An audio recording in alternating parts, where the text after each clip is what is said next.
Good evening. Welcome to the regularly scheduled meeting of the Mayor and City Council of the City of College Park. I'm Mayor Bianca Motley Broom. We have a full quorum present with council members McKenzie, Karn, Arnold, and Gay. And so I'm calling the meeting to order at this time at 8:12 p.m. The first item on the agenda is the Pledge of Allegiance. I pledge allegiance to the flag of the United States of America and to the republic for which it stands, one nation, under God, indivisible, with liberty and justice for all. Pastor Wallace will be doing our invocation this evening.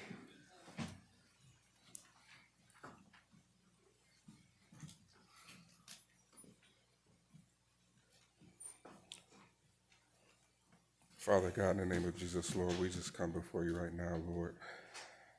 And first and foremost, God, we just say thank you. We thank you for life, for health, for strength. Lord, we thank you for the opportunity to just be here, to rise to see another day.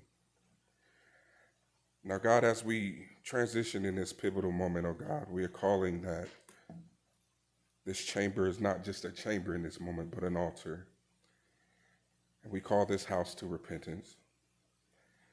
And we ask, oh God, that you would just come into this place, permeate this atmosphere, reign supreme in there, Lord, so that your will be done.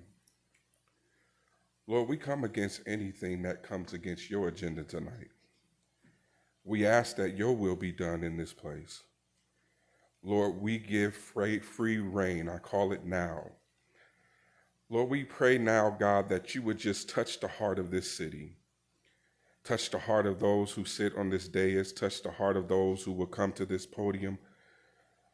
Lord, we don't need division because your people are tired. Your people are tired, your people are broken. And we're looking and we're leaning and seeking you in this moment, oh God.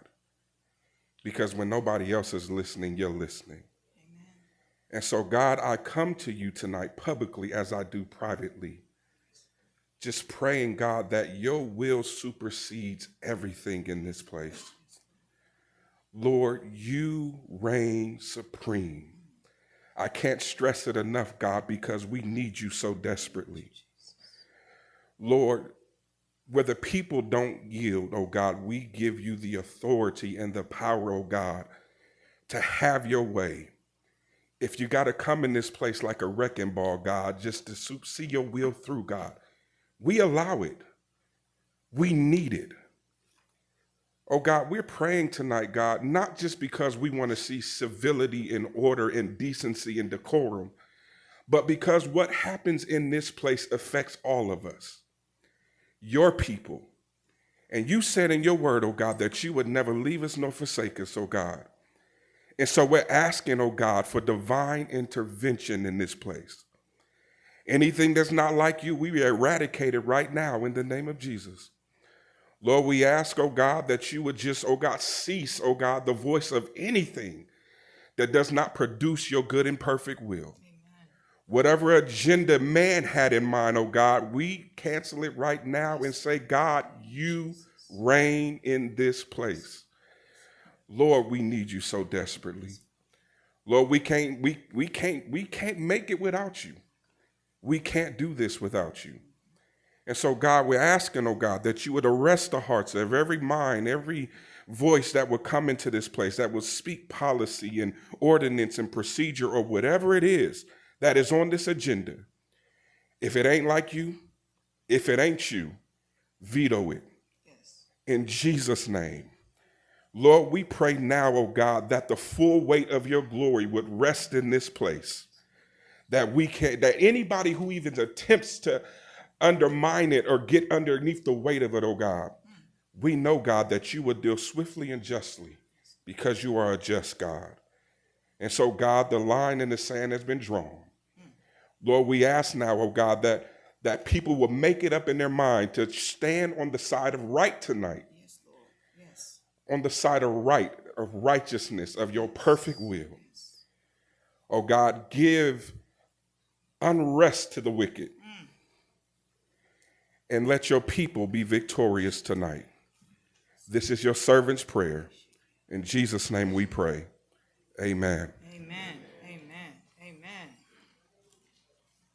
Amen. Good evening, Mayor, Council, City Manager, Good evening. our wonderful city of College Park. I'm going to read this civility pledge, but it's going to be the last night. I'm going to find a different one to read for the next one. This one's stale, I think. So the civility pledge, last one for tonight. The way we govern ourselves is often as important as the positions we take. Our collective decisions will be better when differing views have had the opportunity to be fully vetted and considered. All people have the right to be treated with respect, courtesy, and openness. We value all input. We commit to conduct ourselves at all times with civility and courtesy to each other. Thank you. Thank you, Chief.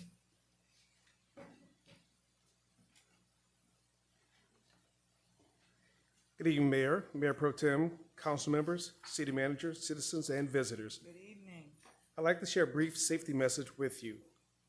In the event of a fire or an emergency, please remain calm and proceed to the nearest exit. Exit signs are clearly marked throughout the building, 2 are to the front and 2 are to the rear. Please follow the direction of College Park staff to designated assembly areas.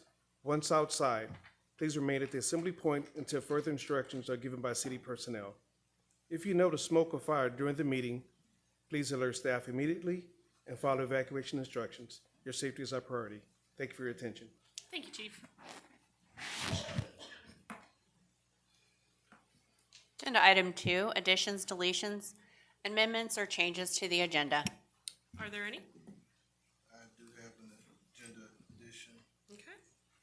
I do think we need to add from the workshop session, item number 5, in regards to consent agenda and agenda setting policy to the regular session.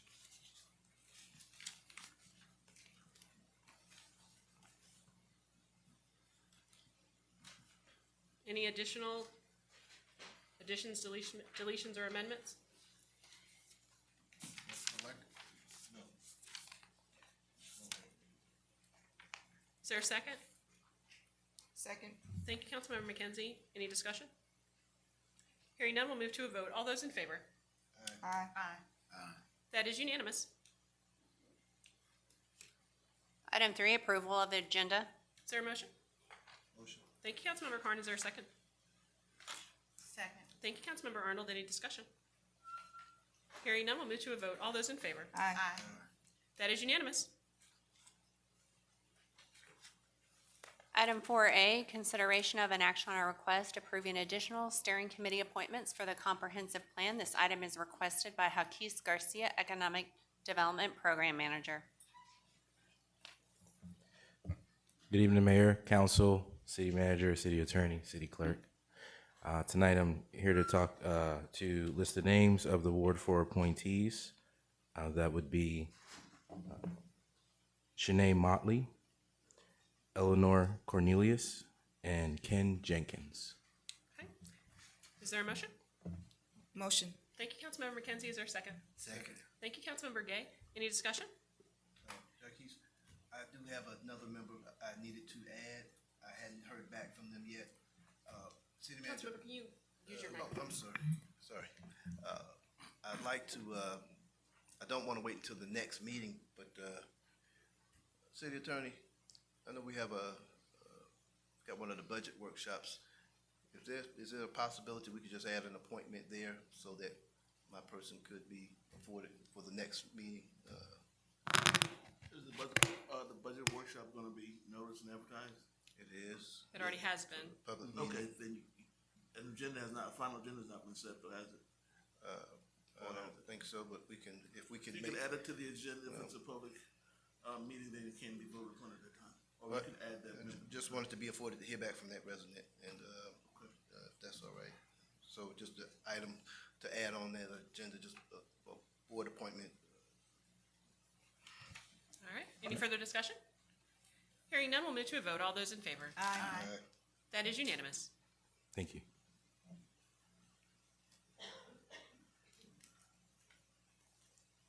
Item 5A, workshop session minutes dated April 6th, 2026. Is there a motion to approve? Motion. Thank you, Councilmember Arnold. Is there a second? Second. Thank you, Councilmember Carn. Any discussion? Hearing none, we'll move to a vote. All those in favor? Aye. Councilmember Gay, were you in favor? Aye. All right, thank you. That is unanimous. Item 5B, regular session minutes dated April 6th, 2026. Is there a motion? Motion. Thank you, Councilmember Arnold. Is there a second? Second. Thank you, Councilmember Carn. Any discussion? Hearing none, we'll move to a vote. All those in favor? Aye. That is unanimous. Item 6, proclamations, resolutions, plaques, and announcements. 6A, consideration of an action on a request to recognize May 17th through May 23rd, 2026 as National Public Works Week and pay tribute to the city's public works professionals within facilities, the water and sewer, highway and streets, stormwater, building and grounds, sanitation, parks, and keep College Park beautiful. This agenda item is being requested by Public Works Director Brian Anderson. Is there a motion? Motion. Thank you, Councilmember McKenzie. Is there a second? Second. Thank you, Councilmember Arnold. Any discussion? Hearing none, we'll move to a vote. All those in favor? Aye. That is unanimous. Item 6B, consideration of an action on a request for a proposed proclamation designating May 3rd through the 9th, 2026 as National Drinking Water Week in the city of College Park. This item is being requested by Public Works Director Brian Anderson. Is there a motion? Motion. Thank you, Councilmember Arnold. Is there a second? Second. Thank you, Councilmember McKenzie. Any discussion? Hearing none, we'll move to a vote. All those in favor? Aye. That is unanimous. Next item, 7, remarks of citizens.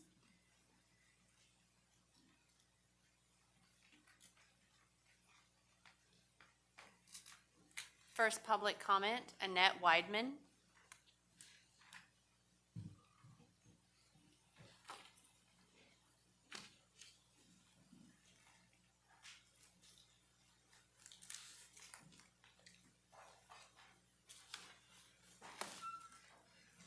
Good evening, Mayor, Council, Good evening. my Annette. Councilman Gay.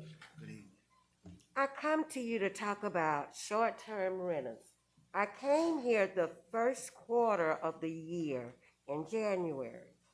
However, I haven't seen any actions being done except for the fact that you still want them. And I don't understand. I live on a street where there is 2 split pads and 1 Airbnb.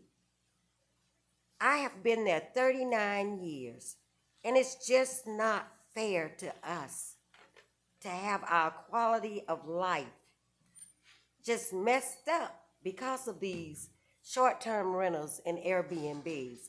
On the weekend, if we leave home, we could barely get back in. Suppose they live next door to you. No, I take that even further. Suppose this was your parents and they are afraid to walk in the community, to walk to the park. I have walked and ran the city for 22 years. And now, not so much anymore. Because I am afraid. I've had people to jump out on us in our community. So I want you all to think about what we're going through. And I want you to think about if you want your parents to go through something like that in their last days after we have worked hard to keep our community up, and now we're afraid to walk outside. It's just not fair. So I ask all of you to please, with empathy, see things through our eyes and the people that live in our community. One of our neighbors, someone said that they backed into her car and demanded money from her. She was afraid, and she didn't give them what they asked for the first time. But when they asked for a lesser amount, She did it out of fear. We should not have to live like that. And I thank all of you for all the hard work that you do in this city, and Roderick, what you do in our community. We just want to be safe, and we want to enjoy our last days in a place that we call home. Thank you. Thank you. Thank you, Annette.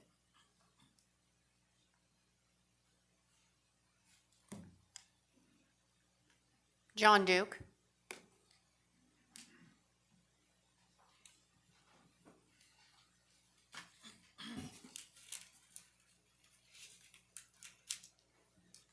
Good evening. Good evening, John. Hey, just want to do a kind of a debrief from the workshop session that I presented at 2 weeks ago. First, I'm always trying to be a better communicator, and I went back and rewatched it, and I did raise my voice a little bit toward the end, and I apologize for that. I felt like it went on a little too long, and it did get off topic a bit, but still no excuse, and I apologize. But I just want to make another thing clear, and that deals with the Georgia Department of Transportation. I've done a lot of work, a lot of study, a lot of open records requests, like I said. And in America, no one is above the law, not the President of the United States, and not even GDOT. And they may be a powerful agency, but again, they're not above the law, and they have a job to do, and we have a job to do. And for example, Paul Denard is a very nice man. I've enjoyed working with him. He's been very helpful. But still, GDOT is never going to help us in anything. And the only reason, again, why that they're willing to fix our street is because I'm like forcing them to holding them accountable.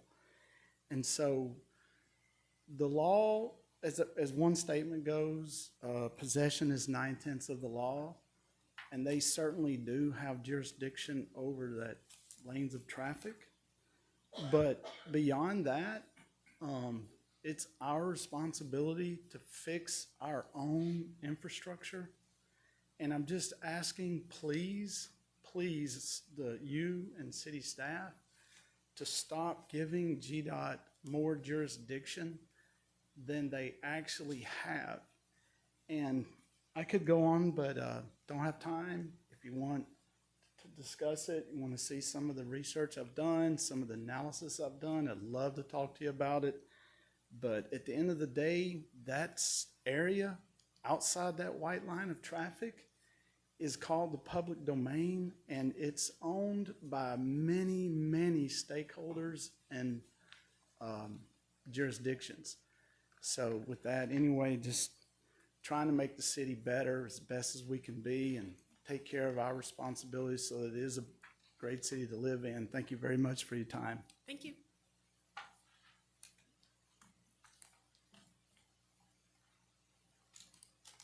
Stanley Mohammed.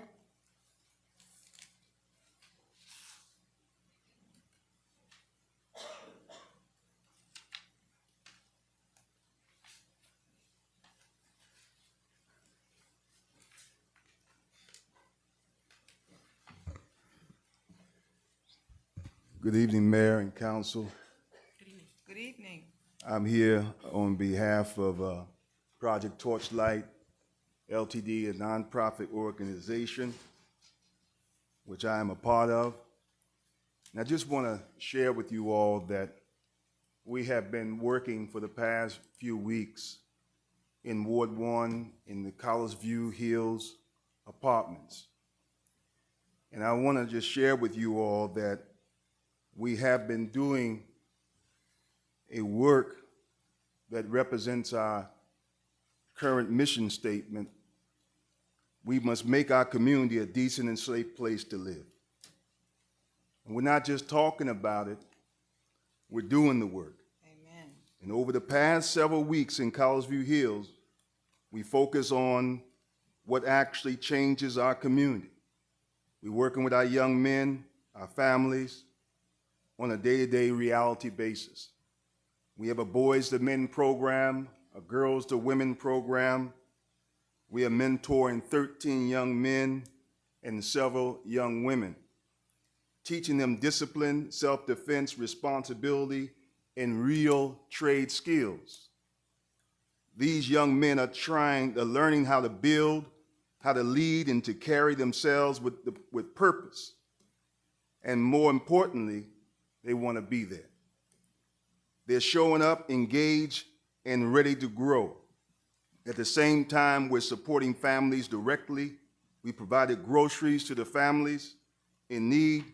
We've helped parents enroll their children in school.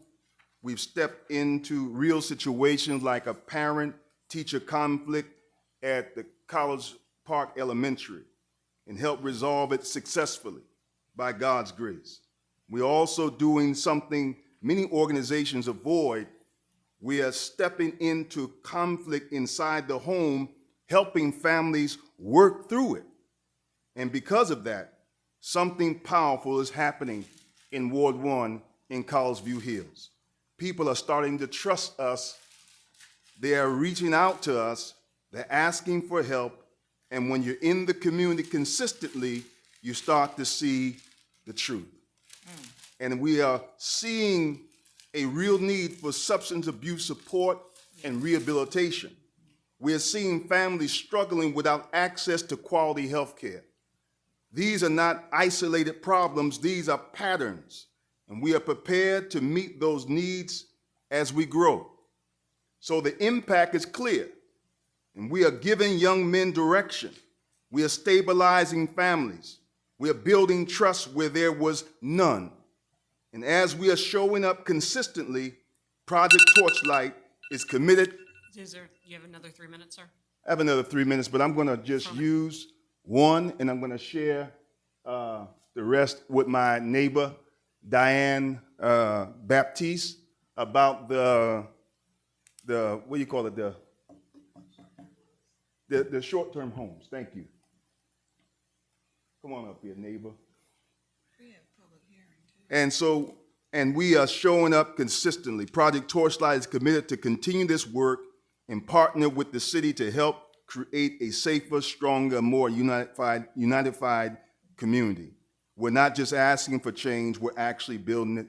And I want to just say, this is Gerald X. He's actually on the board. He's actually the Ministry of Arts and Culture. And I want to just commend the Director of Recreation, Lance Terry. He's doing a wonderful job. We've been working with him and working with many of the staff members, Brian Anderson. They're doing a fantastic job. And over at Tracy Wyatt, I'm working with them as well, Ray, and they call him Sarge. And I think it's Ronald, right, Lance? Ronald as well. I think they're doing such a great job. I'm just letting you know, I would like to see him get a raise, Mr. Hicks. So I want to give the rest of my time to my neighbor, Miss Baptiste. Ms. Baptiste, just so you know, we do have a public hearing coming up on this issue, so you wouldn't be limited by time. But you can speak now if you'd like. Okay, just frankly, just for a few minutes. I just want to ask you one thing. Please, please, please do nothing in terms of passing a law about short-term rentals until you talk to us. That's right. Okay, we've got a big problem here. Our councilman is aware of it. Maybe some of you, the police department definitely is, because we are on the phone sometimes from 12 at night until 4 in the morning every day for like 3 and 4 days in advance. The worst part that is happening is that drugs are being introduced into our community. It doesn't take but a little bit. We all know, as adults, we know that drugs lead to other things as well. There's so many other unlawful activities that are connected. So please, don't do anything without us. We really need you on this. We love the city of College Park. As one lady said, most of us have been here since the 80s and 70s. We raised our children, our grandchildren, and now we're working on our great-grandchildren. Please, please listen and talk to us. We love you, we appreciate your assistance, and we too want College Park to be good. We know that change has to come, but let us be a part of that change, please. That's all I ask. Thank you. And I want to say that I support my neighbor, the Airbnb on Lafayette. We talked to Councilman Gay about it, and we've been seeing a lot of negative activity. So we got two, thank you. We got two, but we have seen all the ones in Ward 4. Can you please stand who is here, our neighbors from Ward 4 that oppose the Airbnb? So I think we have enough to actually spark some interest. Thank you very much. God bless you all. Thank you.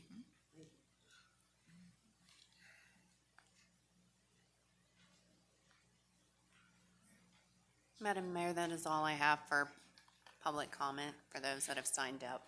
All right. If anyone wishes to speak and they did not sign up, they can approach at this time. They'll have 3 minutes. I will remind you that we do have a public hearing on the short-term rental. So if you would like to speak on that issue, you have the opportunity to do so at that time as well, which should be coming up pretty quickly if no one else has any public comment. All right, we'll move on.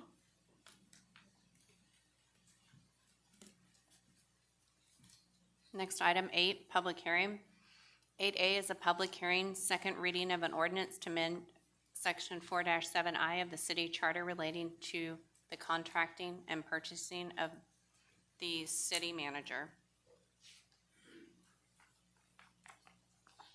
Madam Mayor, I'll go ahead and read the ordinance now.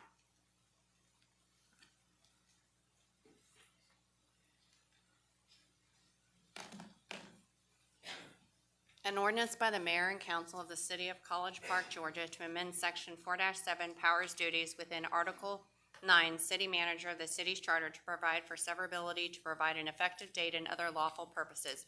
Whereas the city of College Park, Georgia is a municipal corporation duly organized and existing under the laws of the state of Georgia, and whereas the duly elected governing authority of the city is the mayor and council thereof, and whereas the governing body of the city is authorized to exercise home rule powers pursuant to Article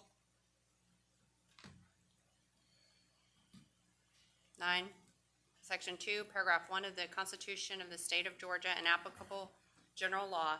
And whereas Section 4-7I of the city charter currently limits the city manager's authority to make and execute contracts, purchases, obligations without prior approval of the mayor and council to those not exceeding $10,000. And whereas the city council has determined that maintaining a fixed dollar threshold in the city charter is administratively inefficient and requires repeated charter amendments to address changing operational and economic conditions, and whereas removing the fixed dollar threshold from section 4-7I of the city charter will allow contracting and purchasing limitations to be established and adjusted through the city's purchasing policy or by ordinance or resolution of the mayor and council as appropriate, while preserving existing budgetary controls and ensuring continued legislative oversight of the city operations. And whereas the synopsis of this ordinance shall be advertised once per week for 3 weeks within 60 days preceding the final adoption of this ordinance, in accordance with section 36-35-3B1 of the official code of Georgia, in a newspaper of general circulation on March 18, 2026, March 25, 2026, and April 1, 2026, and whereas the notice of adoption of this ordinance provides that a copy of the proposed ordinance shall be available for inspection in the office of the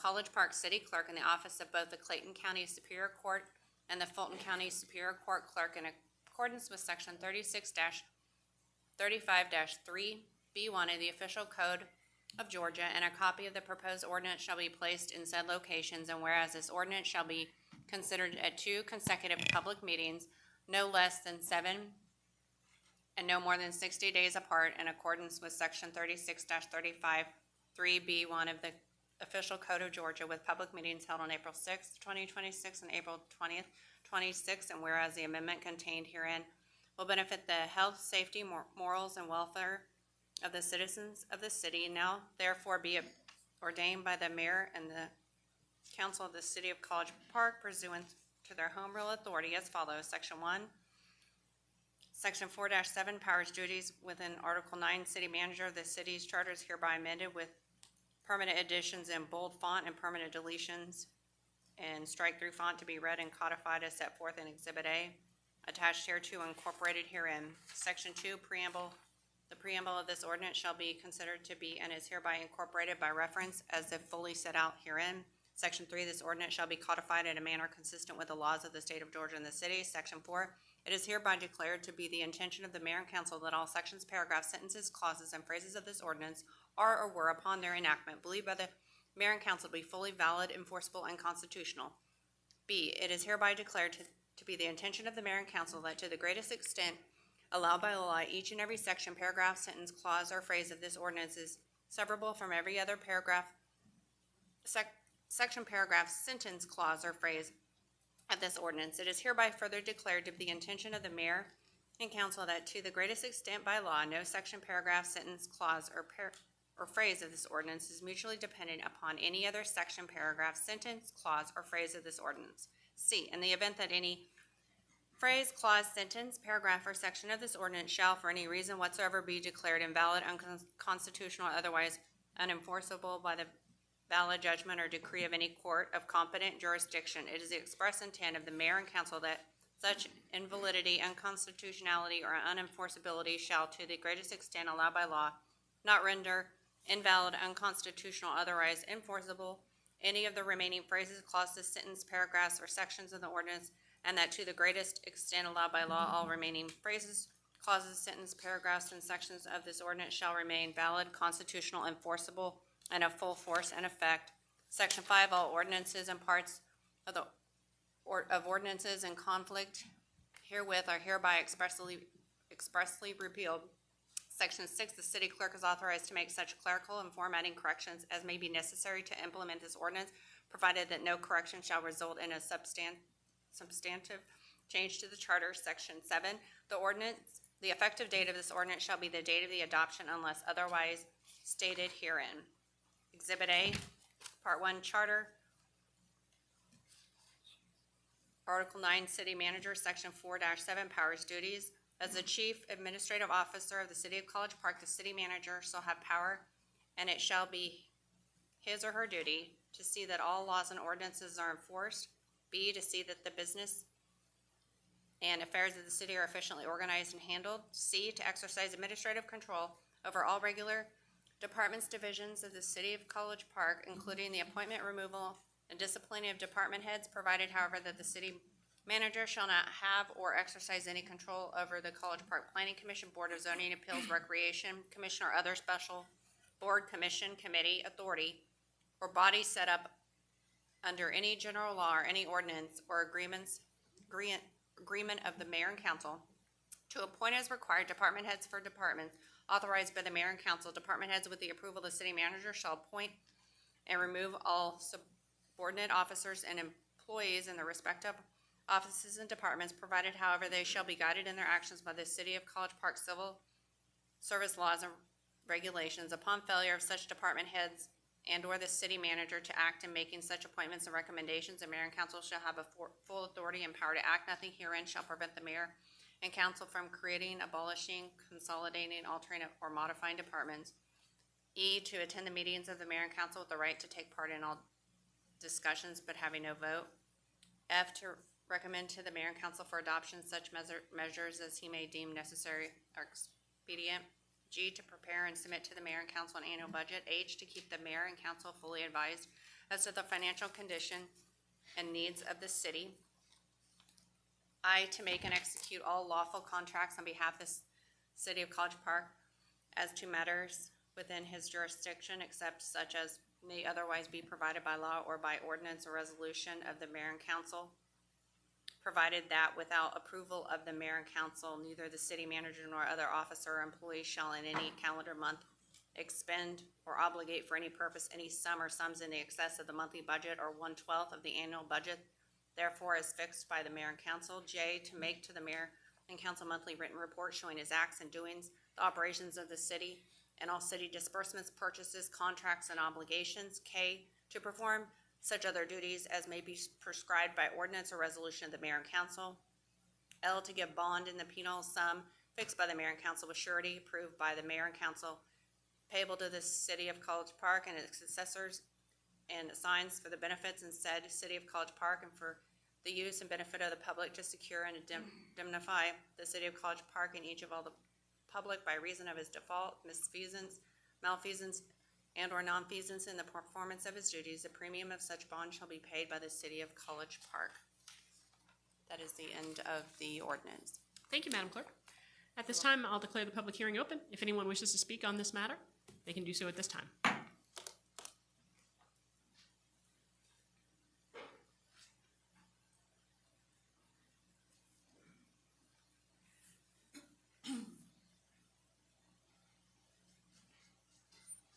Good evening, Mayor and Council. Tom Coleman, Cambridge Avenue.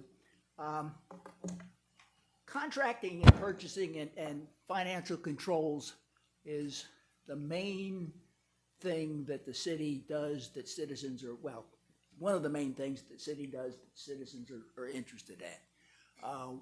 Our form of government has you, the council, responsible for the stewardship of our money. Okay, if we don't like the way you're spending the money, we can, if enough of us there, we can vote you out of office next time around. We're not set up to where the majority of the controls given to the city manager, as competent as he is. We count on you folks to do that. So this ordinance, as I understand it, loosens those financial controls and puts too much power in one person who is not directly responsible to the citizens. Not that he isn't doesn't respond to us. It's just that we don't have the control over the city manager that we do over council people. I would point out that we've got a charter commission going on right now to look at the whole charter and what's right and what's wrong in it. And rather than do it piecemeal, why don't we wait for the charter commission to come back and say, here's what we think, all encompassing, and then we can debate that back and forth. This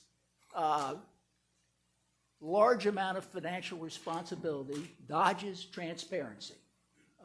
It had the ability to, without bringing it before the public, expend larger amounts of money, and continue to add on to it without control. So, you know, if you, that little mnemonic that we had back there, transparency is supposed to be one of our key tenets, and this goes against that.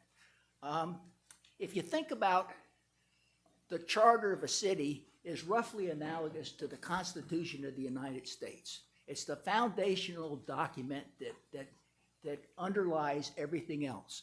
The Constitution is very hard to change, and there's a reason for that, because it has widespread changes to that have widespread consequences. So they should not be done without due thought. So I'm against it. Thank you. Thank you, sir.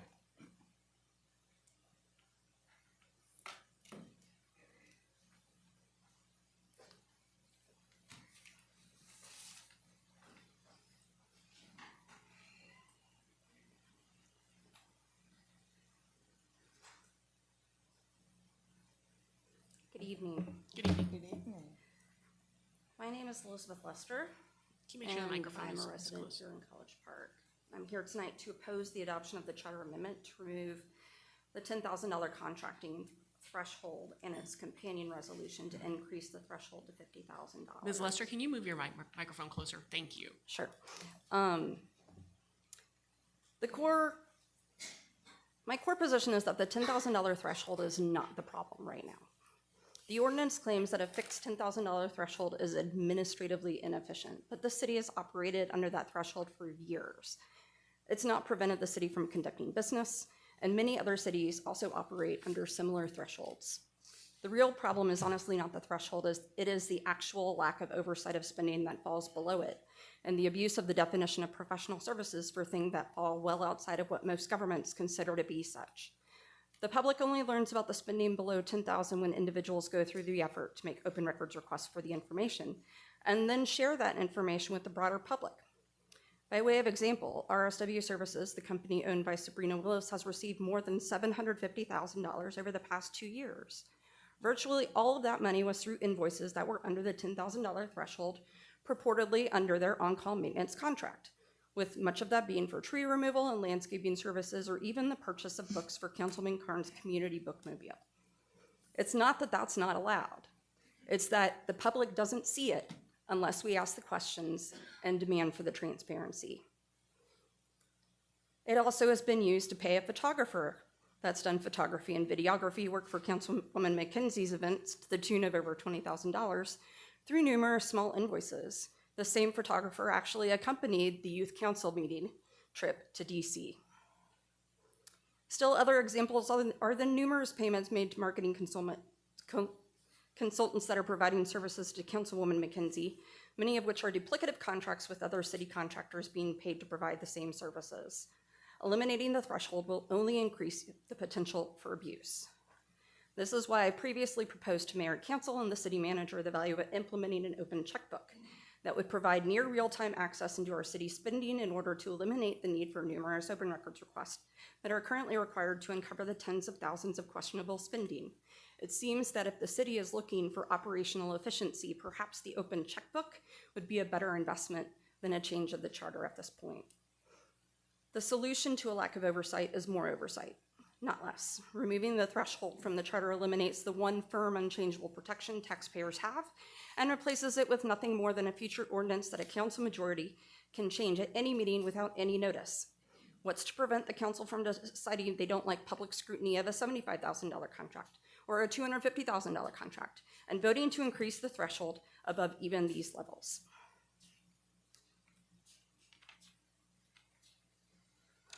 The companion resolution basically makes this a slippery slope.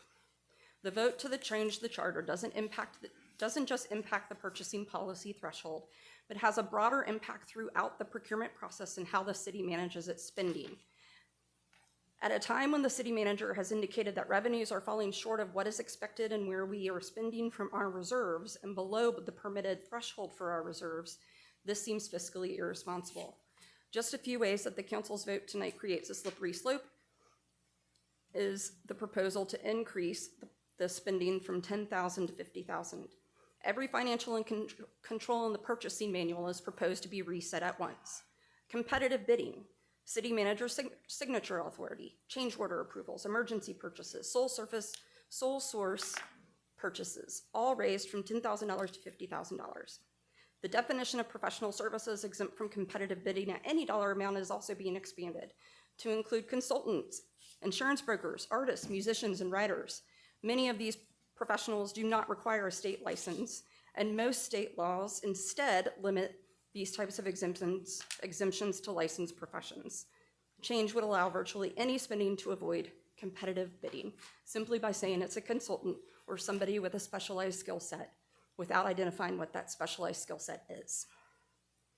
The campaign contribution disclosure threshold would also rise. So a contractor that's receiving $40,000 wouldn't have to disclose that they had made an even $500 disclosure to an elected official. That's a problem. What's most surprising to me, though, is at the February 2nd meeting, City Manager Hicks proposed raising the threshold to $25,000. Tonight's resolution, companion resolution, doubles the number that seemed to have consensus just 10 weeks ago with no public explanation for why $50,000 is now necessary. If $25,000 was okay 10 weeks ago, why is $50,000 required now? And even at the time, it didn't seem like we had an explanation for why the $25,000 wasn't enough. So my request is to vote no on the charter amendment. Keep the $10,000 threshold or any fixed threshold in the charter where it's harder to change. And put out a request to the Charter Commission that you all have put in place and that I am a member of to consider this and do a comparison of what other cities do and to make recommendations based on that. If a threshold change is necessary, conduct a full audit of all of the spending, especially under the sub $10,000 spending, before loosening the controls to make sure that we understand where the gaps and the issues are. Require an independent review of recent contracts and bonus payments before expanding the unilateral spending authority. The threshold is not what is causing disruption to the city. What's causing disruption is the lack of oversight. Tonight's vote would eliminate the safeguard that's supposed to prevent that, and I urge you to vote no. Thank you.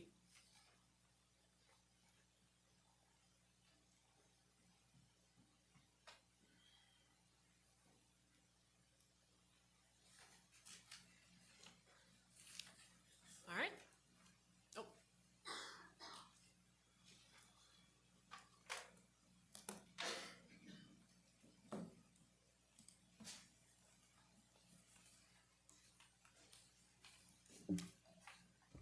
Forgot to greet you all with peace when I came up here.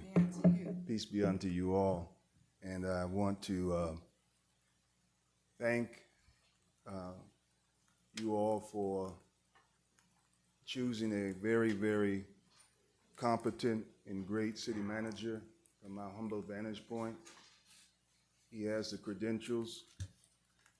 And I think that it's important that we don't take this job and make it subjective.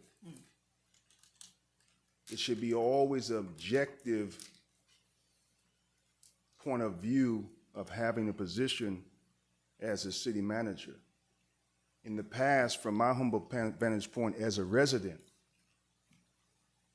most of those who choose this position has been very subjective and self-serving. And even I would say, those who reside in the city of College Park, the two residents that just came before us, you got to listen to what they're not saying.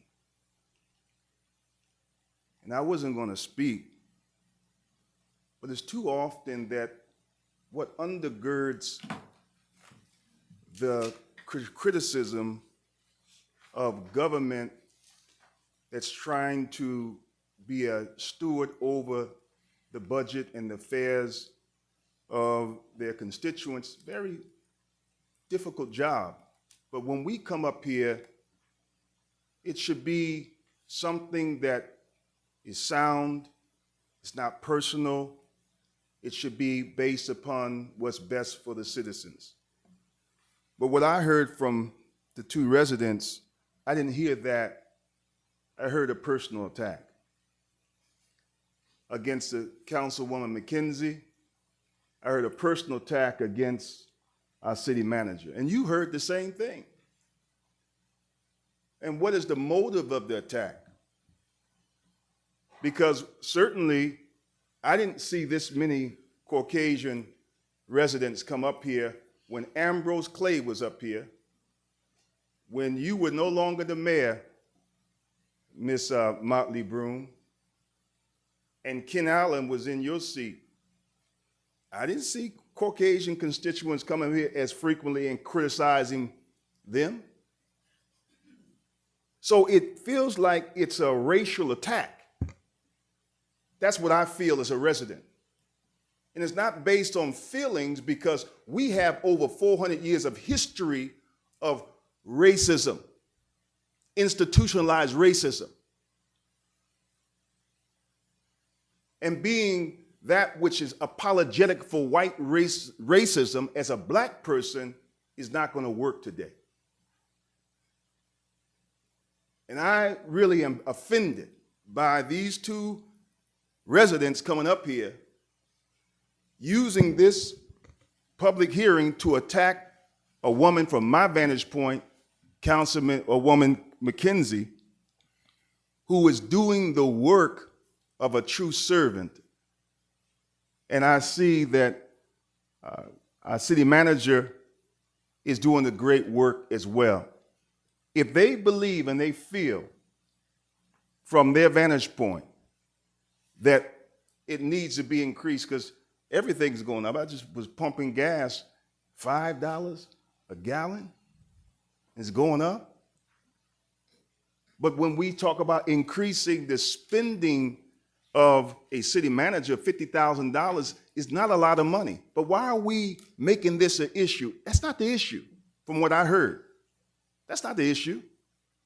Because if he was Caucasian, I don't think that that would be an issue. I know it wouldn't be. If he was Mr. Myers, it would not be an issue. So what I'm saying is that as a resident, I vote yes because I know they have it on the agenda for a good reason. And I want us to stop this attack. And I see on the social media the attacks on black leadership. And I think that I didn't see when Ambrose Clay was actually in that position. Once again, and I'm closing with this, or Ken Allen was in your position, Councilwoman Arnold, and when Longino was in your position, I hardly seen any Caucasian person come up here on a regular basis, having major attacks towards their council. And I've been here since the 80s, early 80s. So I'm asking you all, don't let them actually sway you based on their intimidation tactics. That's what I heard. So I pray that you all stand strong in what is right and what is proper. I see you all doing a good job, who's actually doing a good job in the community. But let's don't take this public hearings and then listen to people who are actually coming up here and is self-serving to attack those who are actually trying to do the work, which is a difficult job what you're doing. So I say yes, and thank you very much for allowing me to speak. Thank you. Thank you, sir. Thank you. Anyone else wishes to speak?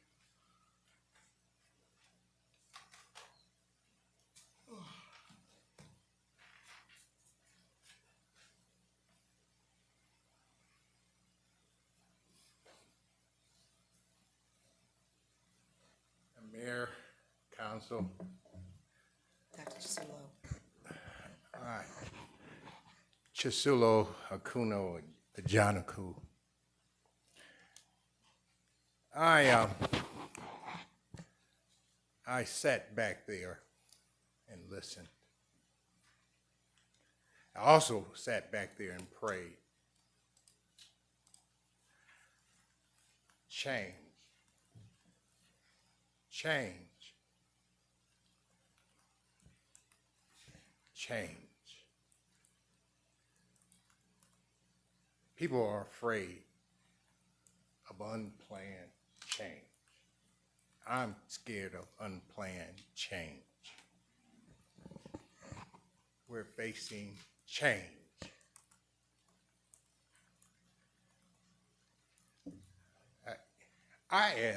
I'm asking for change. Model City Initiative, change. I know our children are in trouble. We like the past. We feel safe in the past, doing what we've been doing. It is not good for our children. Change. Change. Women in leadership. Change. It's a great thing. Change. We got a man. Change. Change. So of course I vote for change. We got change. We need to go forward motion and embrace change. Change with love. Love this change. We're in a position of power and authority to bring about change for the good of all the people. Change. There's still some people who want us to stay in the past. Change. Embrace the change. You are the change. You are the change. Change it. You are the change we need. Change it. You got what's needed. Give him what he needs. Or give it to him. Because he's going to bring the change we need. Thank you. Thank you, sir.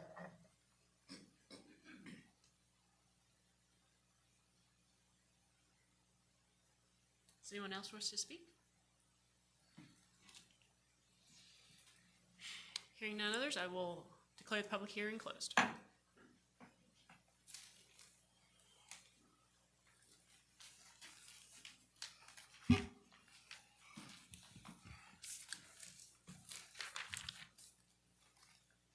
Item 8B. All right, Are we voting on with city manager, I believe we're supposed to. Next public hearing. Right, that's the next hearing, I'm sorry. Right. 8B, public hearing and action on a request to amend the Appendix A zoning, Article 1, basic provisions, and Article 3, zoning districts, intense uses and standards for short-term rentals and rent-by-the-room housing.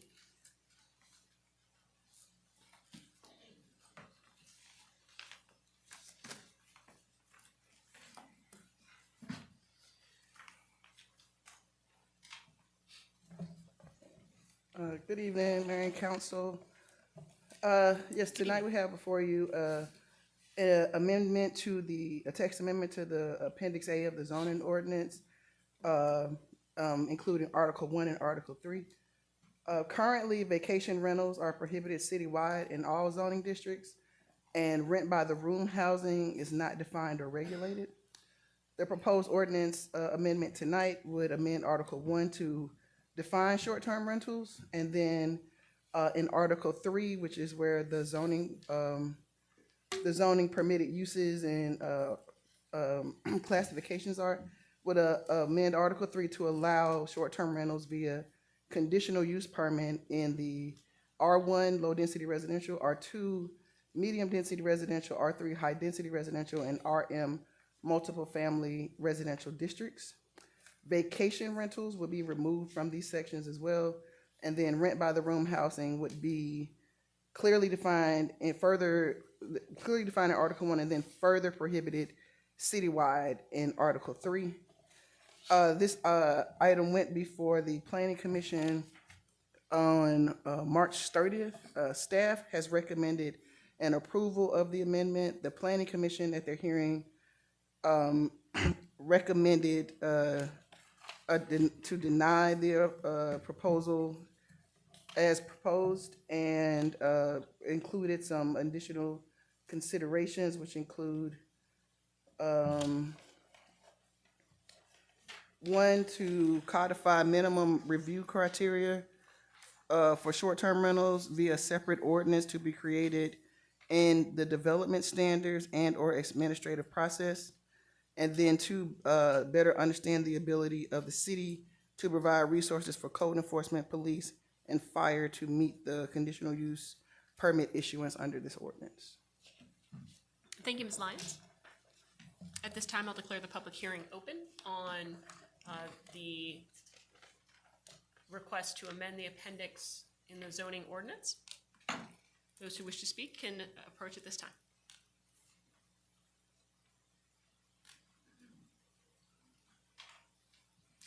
Thank you very much. I think she basically went through the articles. I didn't have my notes on those, but I'd just like to speak on what I think, what we would like to see happen. And number one, first of all, I'm not sure about this zoning, changing the zoning. When I bought my house, I bought in a single family residential area, and that's what I wanted. And that's what we have always been. That helped us build a community over the years, and that's what we see that's been downtrodden. Let me just give you a couple instances when it comes to drugs, okay? Directly next to me, there's a house at 4380 Janice Drive. The young man bought it from after some longtime residents, male husband and wife died, and the stepdaughter sold it. I went over to introduce myself. That you can call me nosy neighbor or whatever. It's just that I want to know who's next door to me and see if I can be of some help to welcome them there and let them know I'm there as well. So I went over to find out, oh yeah, how are you doing? And I find out later that this guy bought this house to flip it. And this is what these investors are saying they're doing. They want to do when they go down to the bank to get the money. But after they get the house, they fix it up, And we had a lot of break-ins in our area when these particular houses were being rehabbed. And then they put up a sign for 2 or 3 months that says for sale, although there are several other houses around for sale too. And then they turn it into short-term rentals or boarding houses. Now, the drug houses, the house on Janice Drive, 2 of them. The house on Janice Drive to my right, immediately adjacent to my side yard, is a party house. They start partying at 10 o'clock at night, and they end at 4 o'clock in the morning. There's drugs filling our air in our neighborhood until they decide to leave the next day. Noise, cars parked in the street, in front of your mailbox, in front of your driveway. And sadly, the last incidents was they started driving across my yard, in my yard, to get to the backyard of that house, because somewhere in College Park, an ordinance that we used to follow that says no parking on the grass no longer exists. So these people just drove across my yard to get to the backyard. I have them on my camera. One night, some person that I learned later is an influencer on TikTok came up for some event. He had this big house that, to me, at 5 o'clock in the morning, it looked like a mobile home to me. The next day, I looked, and it was something like a mobile home, or those little houses that you, I guess, sell food. I don't know what he did with it. And then behind that, he had a little trailer with gas tanks. Then behind that, he had another trailer, and behind that, another trailer. This man came into my yard at 5 o'clock on a Sunday morning, okay? Early the next morning, I got up to run out to see exactly what this was that entered my yard. And he was gone. I said, well, it's just one time, you know. Well, 3 o'clock the next morning, here he comes. So that's when I got the city involved and called to get some help, because there were 2 gas tanks on the back of this contraption, and they were next closer to my home and closer to my gas line. Plus, my gas line runs on that side of my property. And this man came into my yard. Now, he would not open the door when I called the department in College Park. He wouldn't open the door to get a citation. But after that, I was on the phone too. I finally got in touch with the Department of Transportation or somebody there. He wanted me to take a picture. I go out, try to take a picture. This man comes out with his Denzel Washington Training Day stance. You want to take a picture of me? And starts walking towards me in my yard. I'm still some little frail senior citizen. He could have blown me to bits, knocked me out, or something, okay?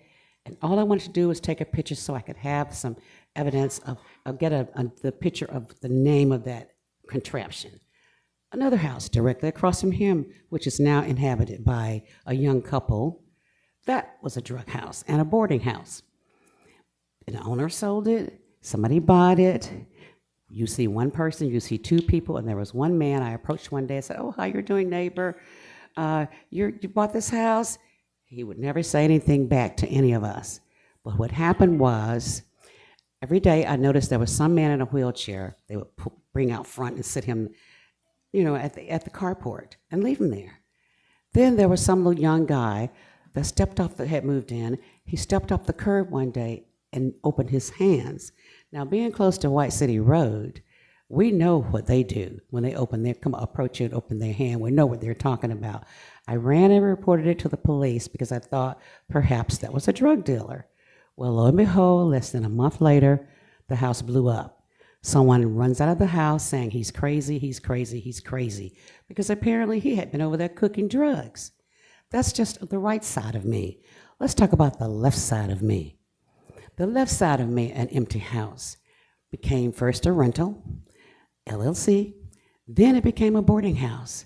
There were 3 kids underage left in that house for 3 months, or it might have been 4, I have to ask my neighbors, without an adult present, because the adult had not arrived yet. And after the adult arrived, some other family came in, a teenager, a person in medical school, and they were not related. And this teenage boy had serious mental problems. One day I drove out of my yard. They would always walk across my yard for some reason, not out of their exit. They come out the side of their exit to my yard, and he was fondling himself. And this was a teenage kid, okay? Now, the same house has turned over again, and now I learned in the grapevine that it is to become a short-term rental. And we do not want them in our neighborhood.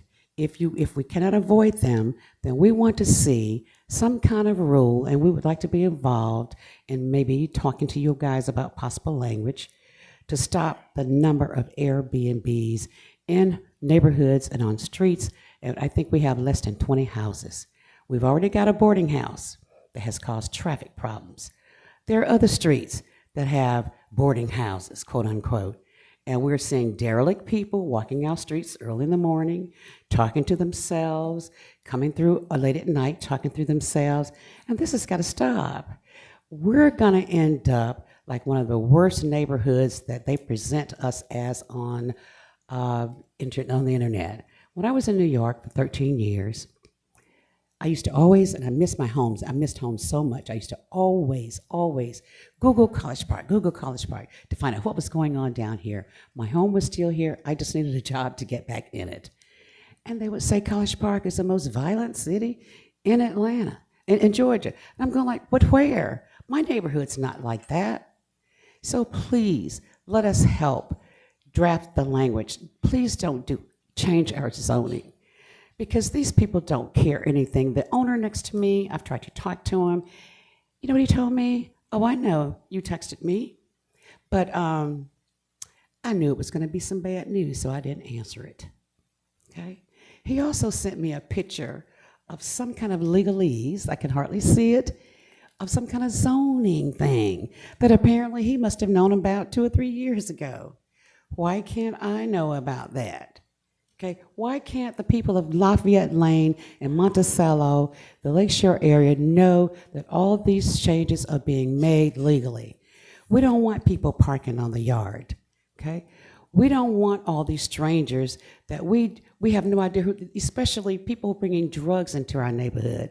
A mentally ill person needs help, but don't flood our neighborhood with that. You know, something's got to happen.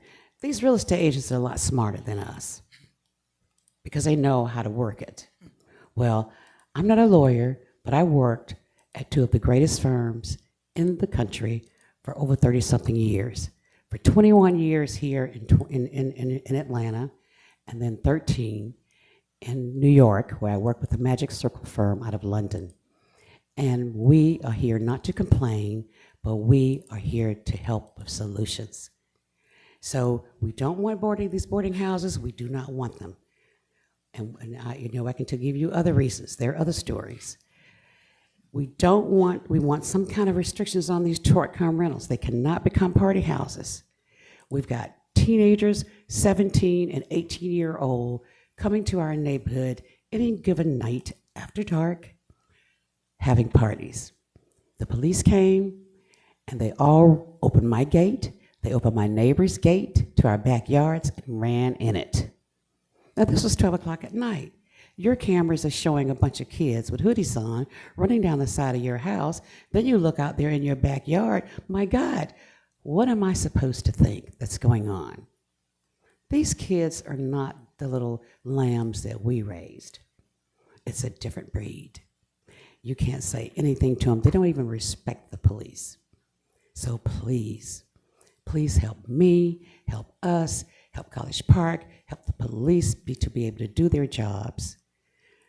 Please do not pass this until you talk to us. There have been other municipalities with the same problem. Roswell was pretty strict, I understand. Another thing that helped them was they made it possible, they had a rule that, it was either Roswell or Sandy Springs, that the owner of these LLCs and these air nubs must live in Fulton County. Well, think of the legal benefit to this city if that were to occur. That's number one.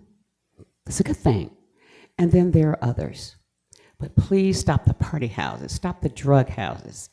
Don't let College Park fall to the worst city that could be on the south side. But that's where it's headed. You know, I'm 70-something years old, so I know how it goes. You know, I watch TV, you know, but mostly I've seen it from the legal side. And please, please listen. Let us be involved. Tell us what's going on. Let us sit down and explain all this stuff to us. You know, please just slow it down so that whatever we do as a city, it will be effective. And it will be a building block for College Park. Because right now, it's being torn down. It's being torn down. I was told when this man drove across my yard, there was no law. There was no law. He was not against the law. It was not against the law for him to drive across my yard unless he damaged something. Well, just drive by 4363 Lafayette Lane. You'll see some trail tracks, car tracks, because he wasn't the only vehicle that did it. There were 2 others I caught on a camera. One young man got out and took a picture of my cameras one night, I guess to see where they were situated, so he'll know how to get around them. I don't know. But I'm telling you, please let the citizens of College Park help. Please. Thank you. Thank you.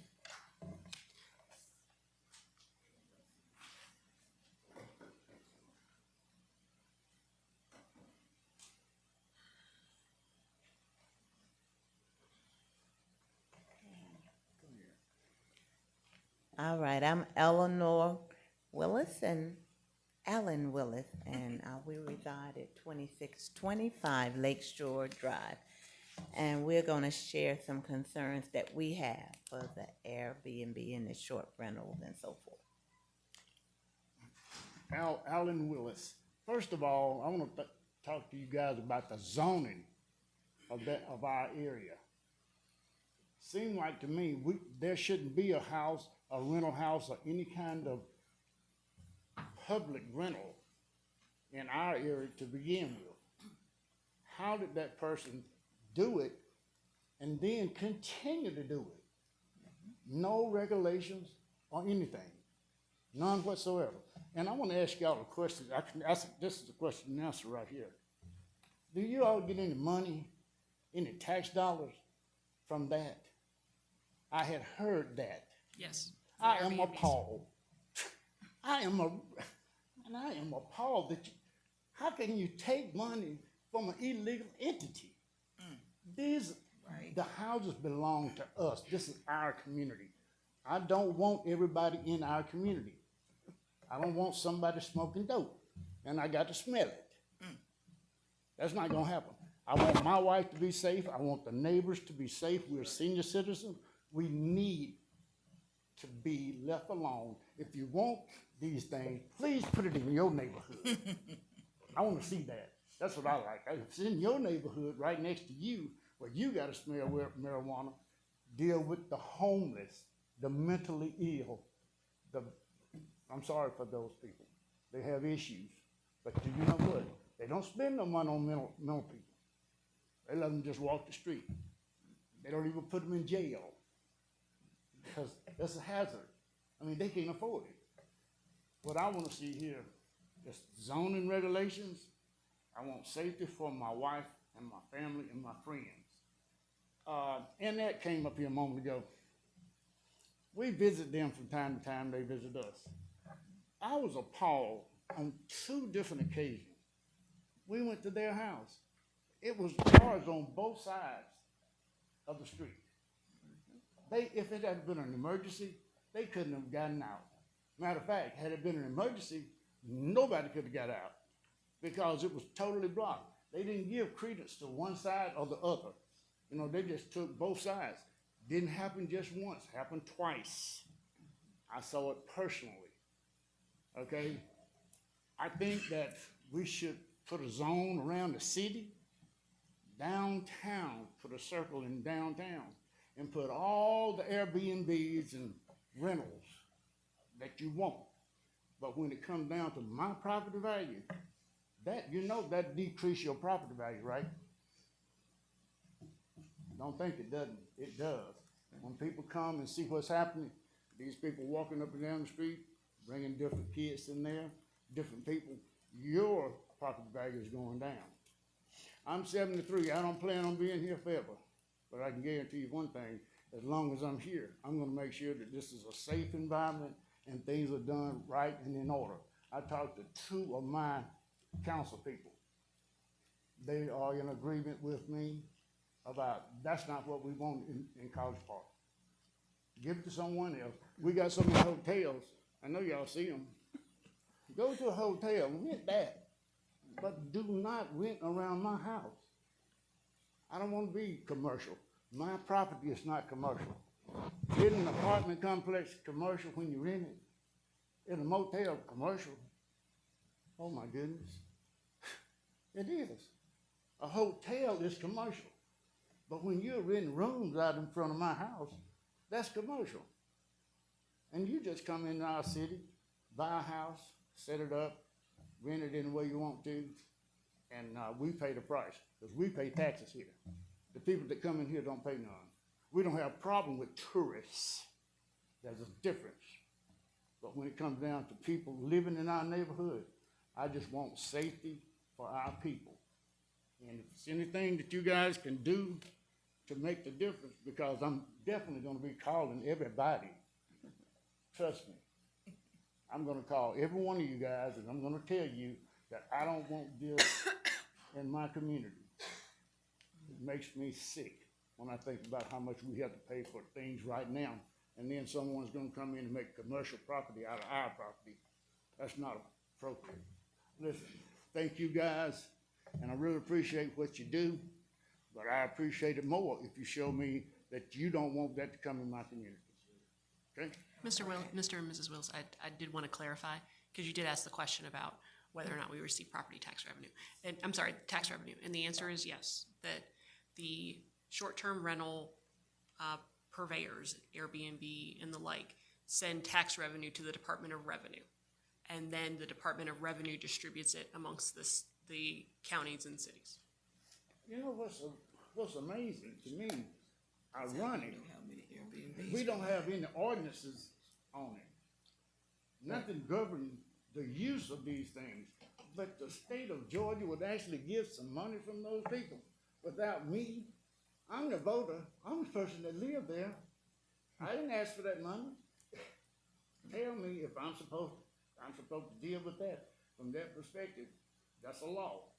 But please make sure the laws apply to this area. Don't just give me money. Matter of fact, people should have been alarmed when they found out. Said, man, what are we doing with this money? We just don't want it. Okay. Okay, I'm going to be very brief. I've spoken to everyone on the dais regarding my position on the short-term rental, so you already know how I feel about that. I've spoken to every one of you. And I'm going to leave this quote with you from Dr. King. He says, the ultimate measure of a man or woman is not where he or she stands in the moment of convenience and comfort, but where he or she stands at time of challenge and controversy. Let's take heed, Mayor and Council, to Dr. King's quote. Thank you. Thank you. I do have something that I want to, can we speak on this during this time? I mean, I answered their question, but like. Because I wanted to respond to what they were saying as well. So is this open to the Willises and those who have spoken? You made a good point about the tax revenue. It's not something that the city does, but because they are taxed when the persons use their homes as Airbnbs, there are taxes paid on each rental. And that's why the city of College Park, we are aware that these short-term rentals exist. However, they are illegal. They are illegal. And that has been my soapbox on this thing. We know that they're illegal, so what are we going to do about it? Either we're going to make a way for them to be legal, or we're going to enforce the illegality of them. And that's where I stand right now with this. So I want you to know, yes, we are aware they're being taxed. And I've talked to the city manager and code enforcement, and even Councilman Gay and I have discussed this, about making sure that we are enforcing our laws in this city that say that these are illegal. And until they become illegal, and if they ever become legal, but right now, they're illegal.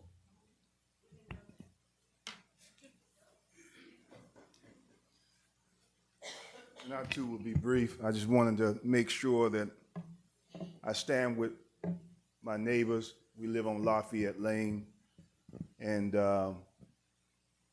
Joe been in College Park for a while, and Michael Hicks, Lakeshore. I went to Lakeshore High School, and the neighborhood we live in, Roderick, has always been a quiet, peaceful neighborhood.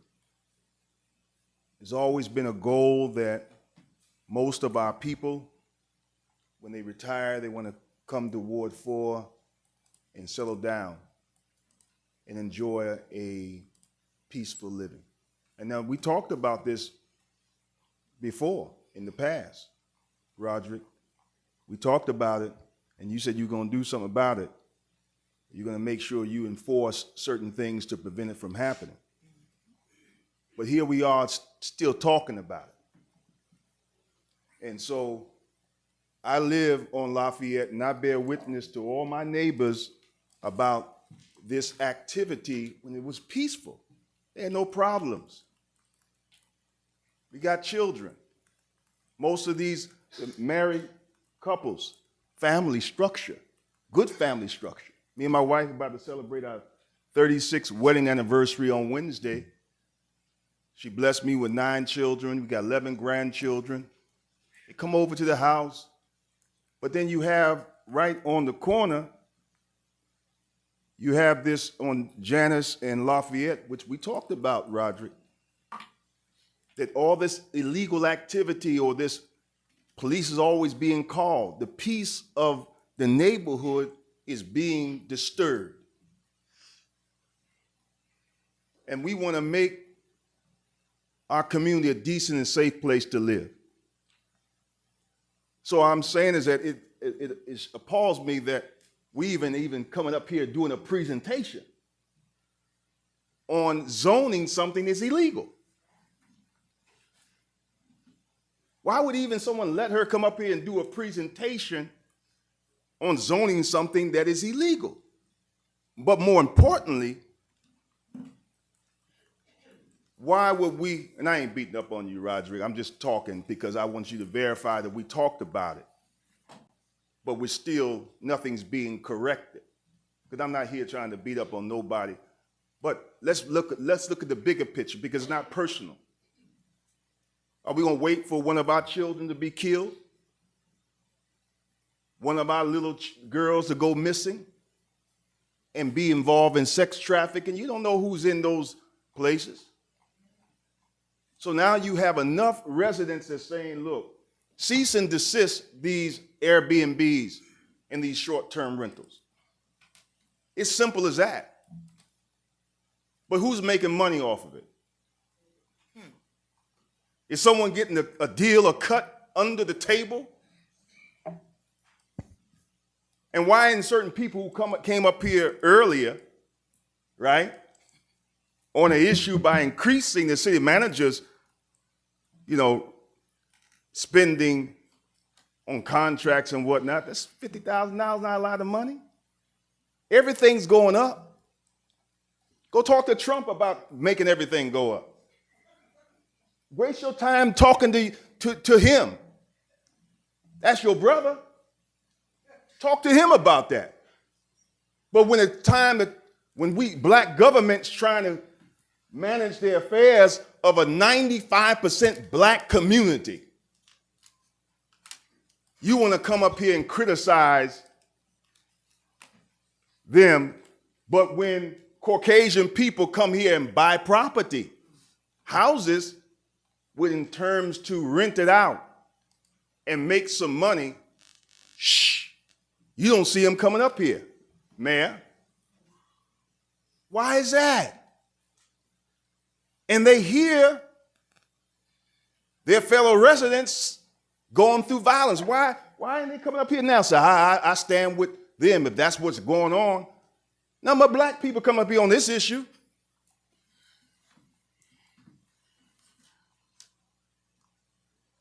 So now they might say, Mr. Muhammad, he always taught make the black and white. Look, it ain't about black and white, it's about wrong and right.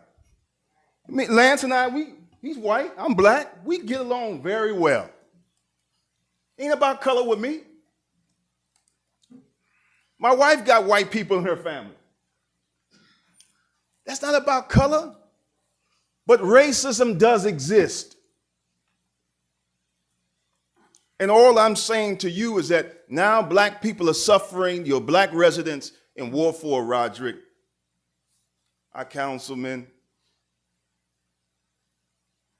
And I don't want nothing to happen to our constituents. We don't want nothing to happen to our children. Let's cease and desist. We shouldn't even be entertaining something that's illegal. Is it illegal? We got a city manager, city attorney. Is it legal? Could you? I think it should be on the record for attorney to say, is it illegal? Mr. Denmark, you can respond.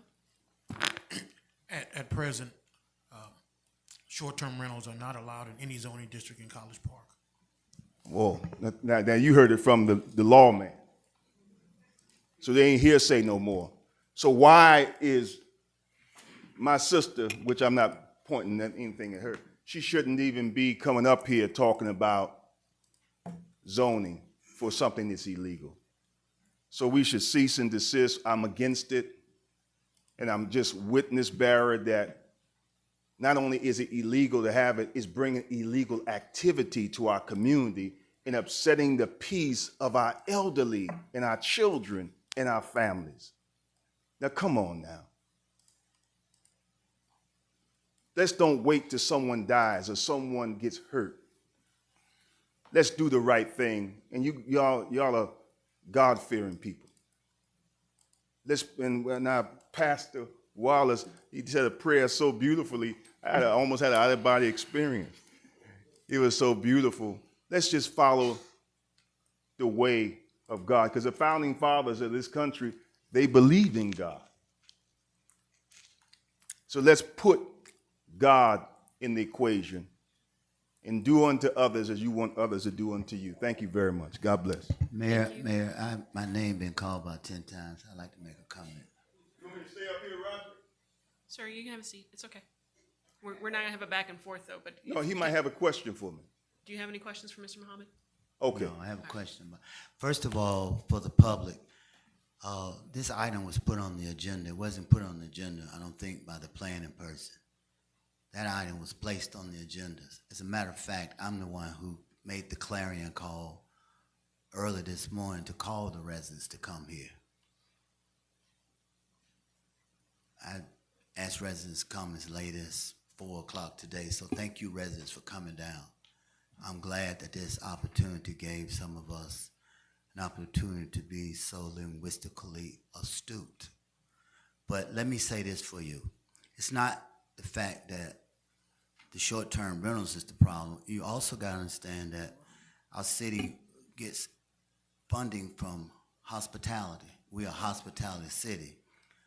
So every time, and someone just said earlier in the workshop that we spend a lot of money on heads in bed. We give the DMO about $2 million a year, and then there are other tourism-related initiatives. So then why would we want to encourage someone to rent a room for a couple of days and compete against our own money? We are a tourism city, so why would we want to encourage that?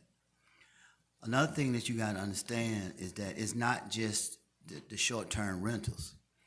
My wife was telling me the other night, I don't even know if you would have a ward for if it weren't for you, Roderick. Y'all might not even have a ward, literally.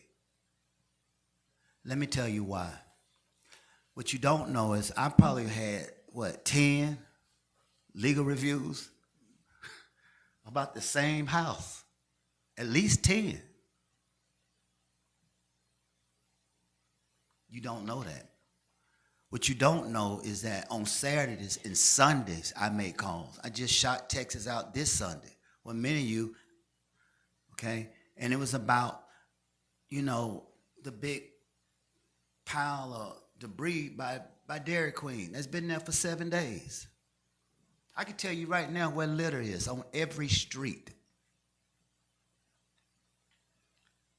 What you also don't know is that Ward 4 is disproportionately affected by rentals. It's not just short-term rentals. It's group homes and apartments, HIV and AIDS, Alcohol Anonymous.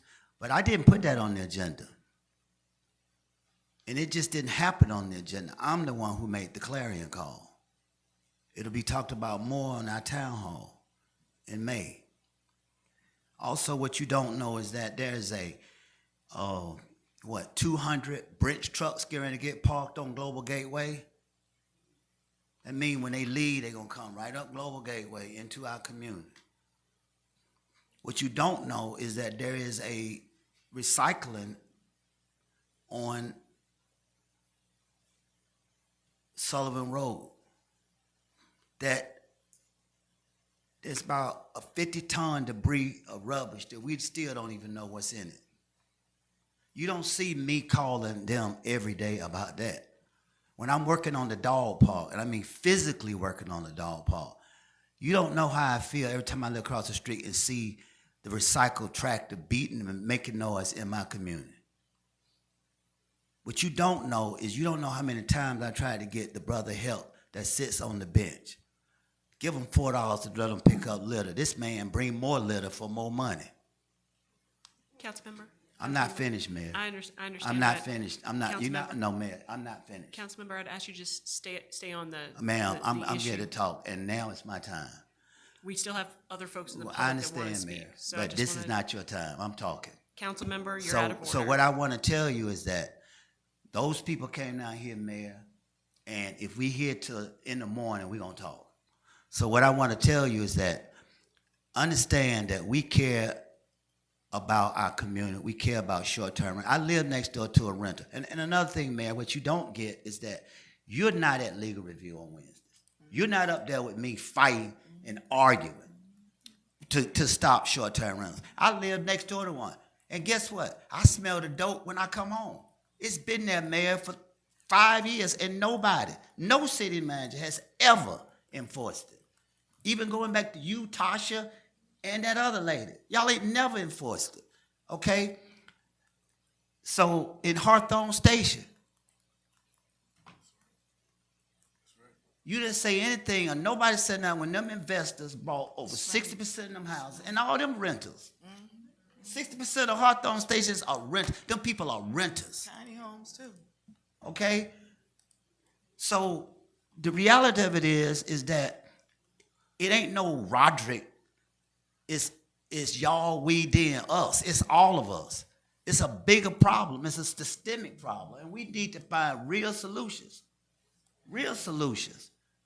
Because, and I close, I care about my quality of life. You don't see me running down the street getting tag numbers from truck to truckers that about to knock my decorated lights over. You don't see me doing drive-throughs every week about litter, about the people building the house on your street. I mean, it's just get crazy, okay? So we could talk, as a man, we could talk in volumes, but I will stand down, 10 toes down on anything that come about the quality of life and my leadership. 10 toes down. Now, I'm trying to be quiet over here, okay? I'm really trying. That's all I got, Mayor. Thank you, sir. Appreciate you coming back to short-term rentals on that. Ms. Lyons, just a question. Where did this come from in the first place to have short-term rentals as a conditional use? This is an ordinance that was sent to me by the city attorney to place on the planning commission agenda. Mr. Denmark? From whom did you receive the? I have no idea. I mean, obviously, it's not my idea, but we got direction that it needed to be drafted and put on the agenda. It was probably somebody on my team, worked with somebody at the city, I don't remember.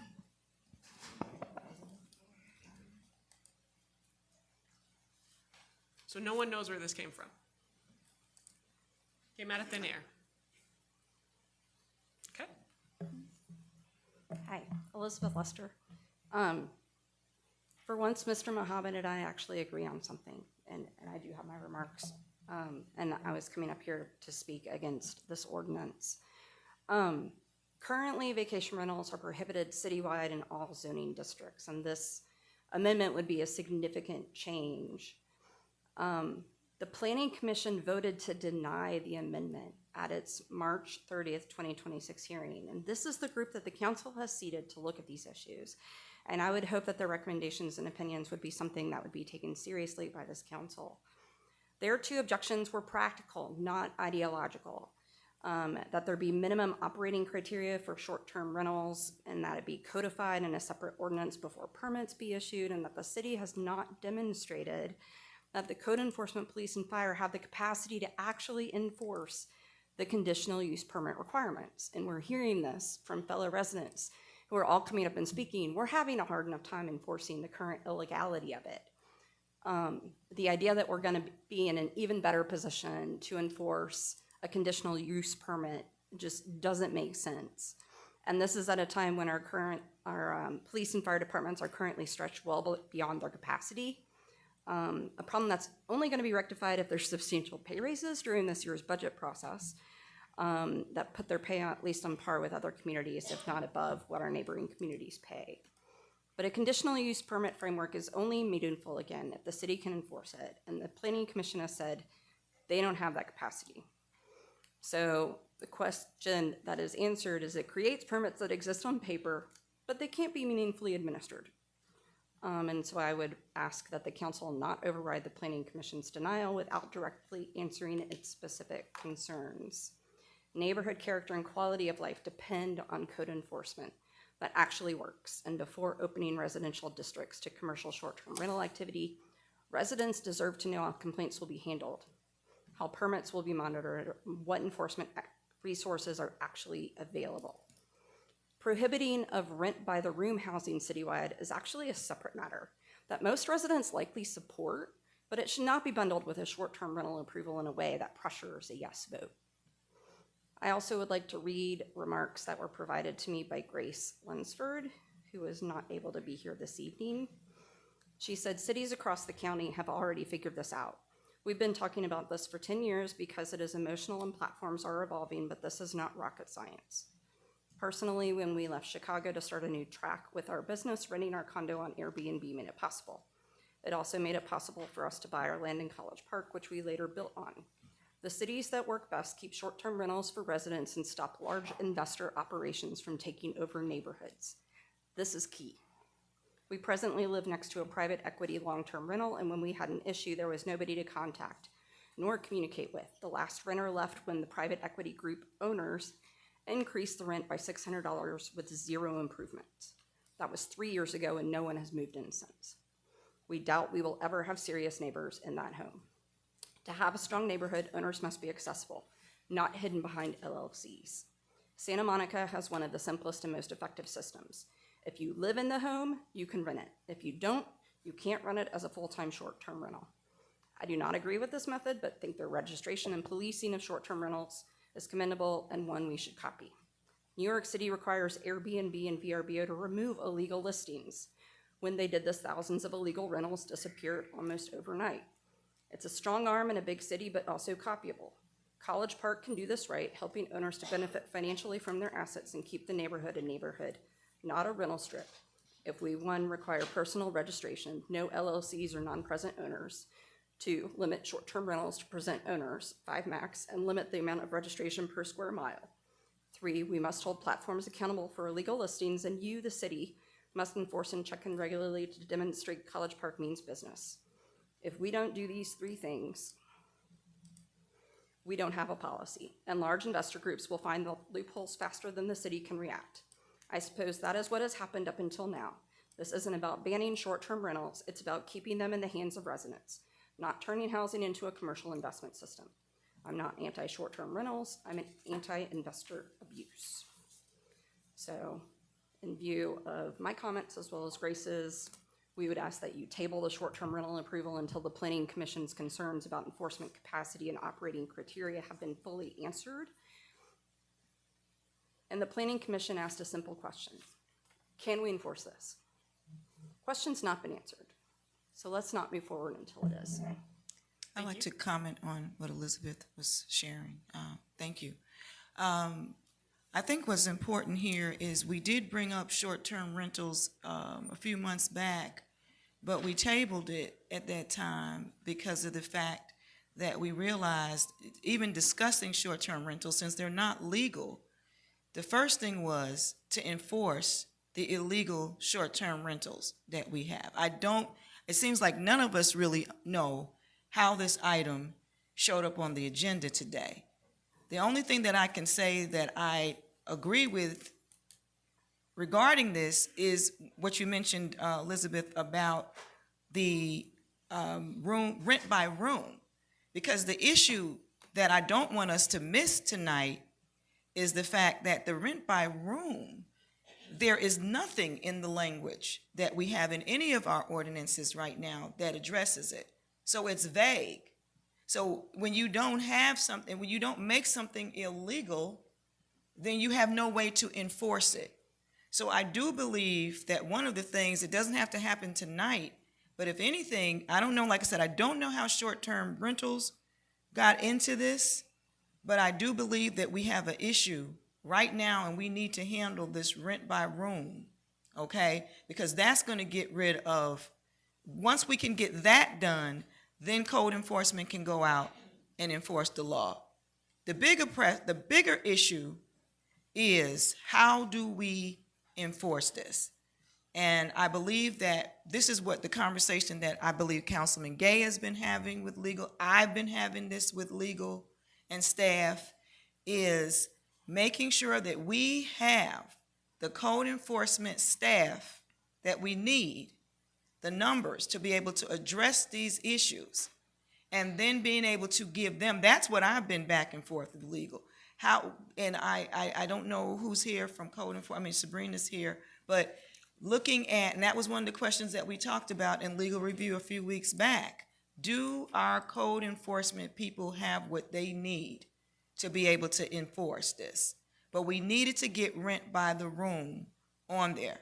So, and Councilman Gay and I have had this conversation on several occasions. I do agree with every person that has come up and spoke about this tonight, that before we move forward, even the first thing we need to do is, they're illegal, we need to enforce them. Okay, that's number one. Number two, we begin a discussion over time. There's no hurry to change this, to make it, to bring short-term rentals. It was brought up because of the fact that we had the World Cup games coming and persons may have wanted to use their house. Well, guess what? That's 55 days away. We're not doing nothing with it. So that's why we left that alone. So the key now is to begin community meetings, charrettes, town halls throughout this city to hear from our residents. And even as my sister said, making sure that you have a seat at the table and a voice that's heard at the table. Because this is not supposed to be to make life worse or to take our property values down. This is about ensuring the safety until we know, like I said, we do quasi know where these rentals are. Some of us know because the people in the communities that are seeing what's going on, and other things is going into those taxes and finding out where that tax revenue is coming from for Airbnb properties. But the rent by room thing, that needs to be addressed immediately. It needs to be shut down. That's my opinion. I know that we can't approve this tonight. This was just a hearing to hear from everybody. But my thought is the next step is we make sure that we have some strong legislation that makes these rentals illegal in the city of College Park. Does anyone else wish to speak at the public hearing?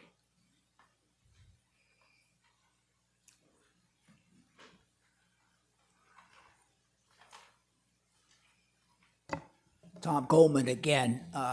I had some fairly extensive notes I took this afternoon on this thing, but much of it's been covered already, so I won't hit it twice. I can't be near as eloquent as the Willises and Ms. Baptiste are on the depredations that can be caused by having commercial move into a residential zoning, which is what we're talking about. So I won't beat that over the head because they did a whole lot better job than I can. The one thing that hasn't been brought up is we're continually told by our police folks that if you see something, say something. And if you got a neighborhood watch going, you're looking for things that are out of the ordinary. And why is this person doing this? They're not my neighbor.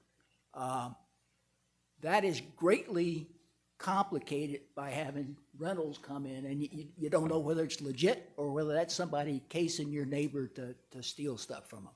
So I'd just like to point that out. Vote this down. Thank you, sir.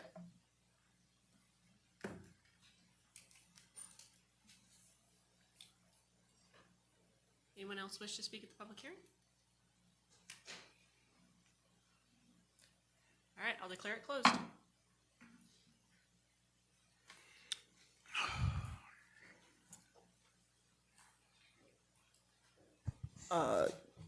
Just so I'm clear, this was a public hearing and action on the request. That's how it was listed on the agenda. Thank you, Ms. Lyons. I have some comments. Okay, so do we need to discuss this? Well, The public hearing's over, so we need a motion. make a Motion. motion. To do what? To do what? To Joe, act what's your motion? whatever the motion is. I would like to Councilmember. make a motion that we table it. All right. For further discussion. Thank you, Councilmember Gay. Is there a second? Second. Thank you, Councilmember Arnold. Discussion. Councilmember Carn? A couple of things I will say. Tabling it is a good idea. First of all, this idea certainly did not come from me at all.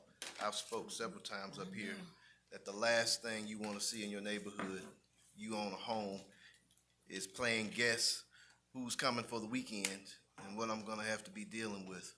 I've said it over and over again up here.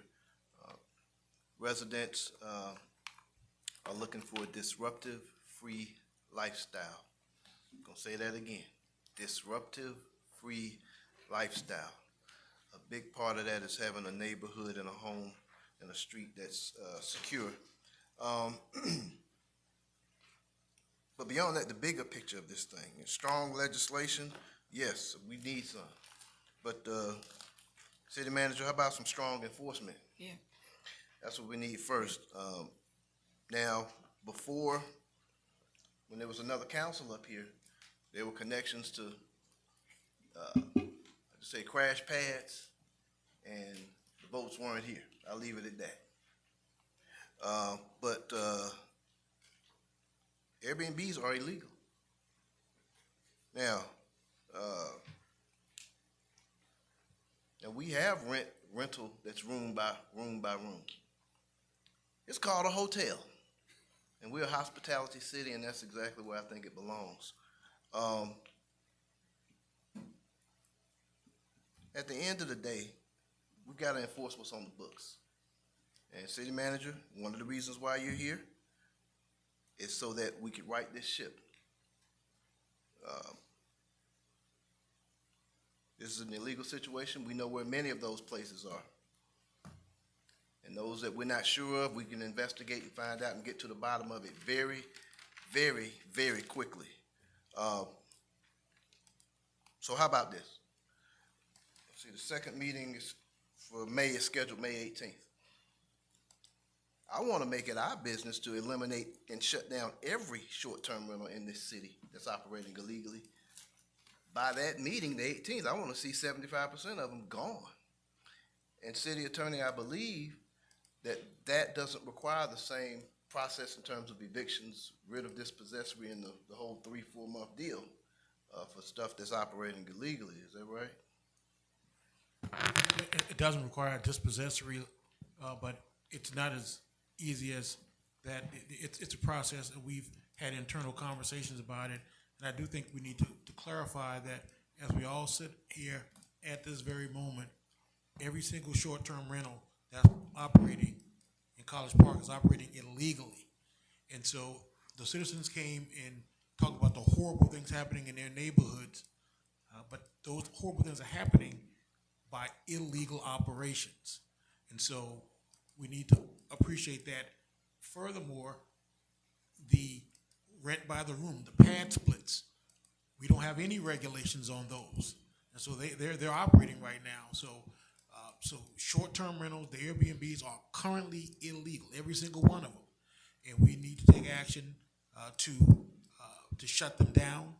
And then this council will in the future at some point address itself to the pad splits, the rent by the rooms. And so these things are, for the short-term rentals are on the books right now. Councilman Cohen, you're exactly right. It's an enforcement issue within the city. Okay, well, we're about to solve it. And in terms of the pad splits, I consider that an issue as well. I don't like them as well. They'll just hijack that by name and keep going.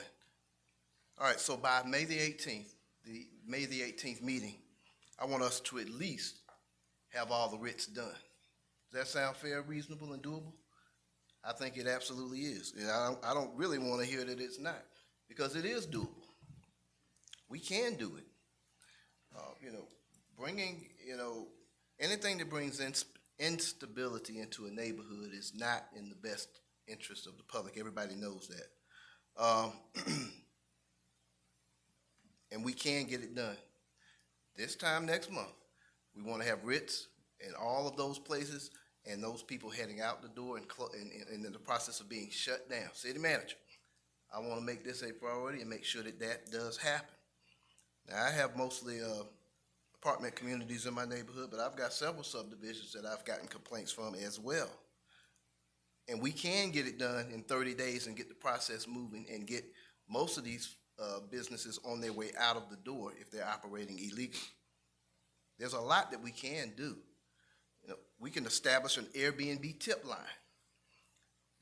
City attorney, we could actually probably do rewards for tips with this, because this is something that's not a good deal for the city. Is that right? Or we could just go on the Airbnb website. They're right there. They're advertising. Exactly. They're not hiding. They're doing it in the open with impunity. They're telling you. You can pull out your phone right now and find almost every Airbnb in College Park. It's right there. Okay, so we go after the online ones that are operating legitimately.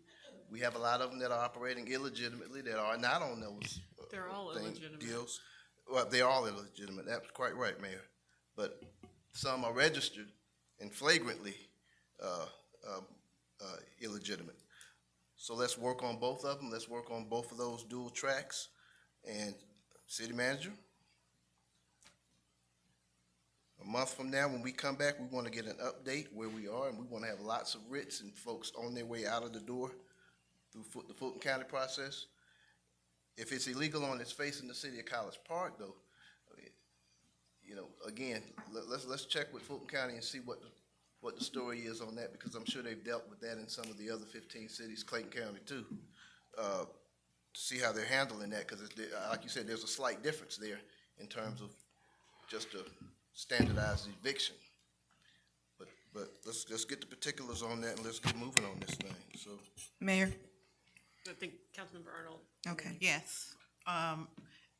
So we need a robust team when it comes to code enforcement. Because code enforcement is who's actually going out to cite these individuals that are breaking the law or writing up the owners of the homes. Now, I think we talked about adding some additional support on the code enforcement team by way of some part-time individuals. But in order for this to work, code enforcement has to be responsive to the citizens. The citizens need a way, a hotline, and someone needs to go immediately to address these Airbnbs. Airbnbs have been a problem for quite some time, even before COVID. And the challenge that we were having in our neighborhood is that the calls would be made, but then there was no resolution to the complaints. And so as long as we are not enforcing, and we don't have an easy way for constituents, for citizens to put in a complaint and to receive immediate rectification for these problems, then we're just spinning our wheels. So are we willing to put some meat on the bones, add some teeth to this particular legislation of enforcement, if you will, which means that we're going to put some resources behind the ordinance of this being illegal? I'm next. Councilmember McKenzie? As of right now, Sorry. we don't have enough code enforcement officers. So if we're not gonna fund this mandate, and I believe we should, then we're just talking. So I personally do not want to see another Airbnb at all. I'm tired of people parking in my neighborhood on both sides of the streets, or parking their cars and leaving them in the neighborhood to walk up the street to a restaurant, come back with food bags, dropping food in the cemetery, dropping food on the street. Then you got the feral cats, and you have a whole nother issue. So we need enforcement.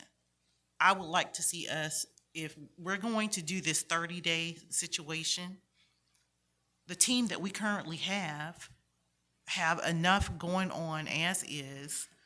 They're gonna need some additional support. Those are my comments.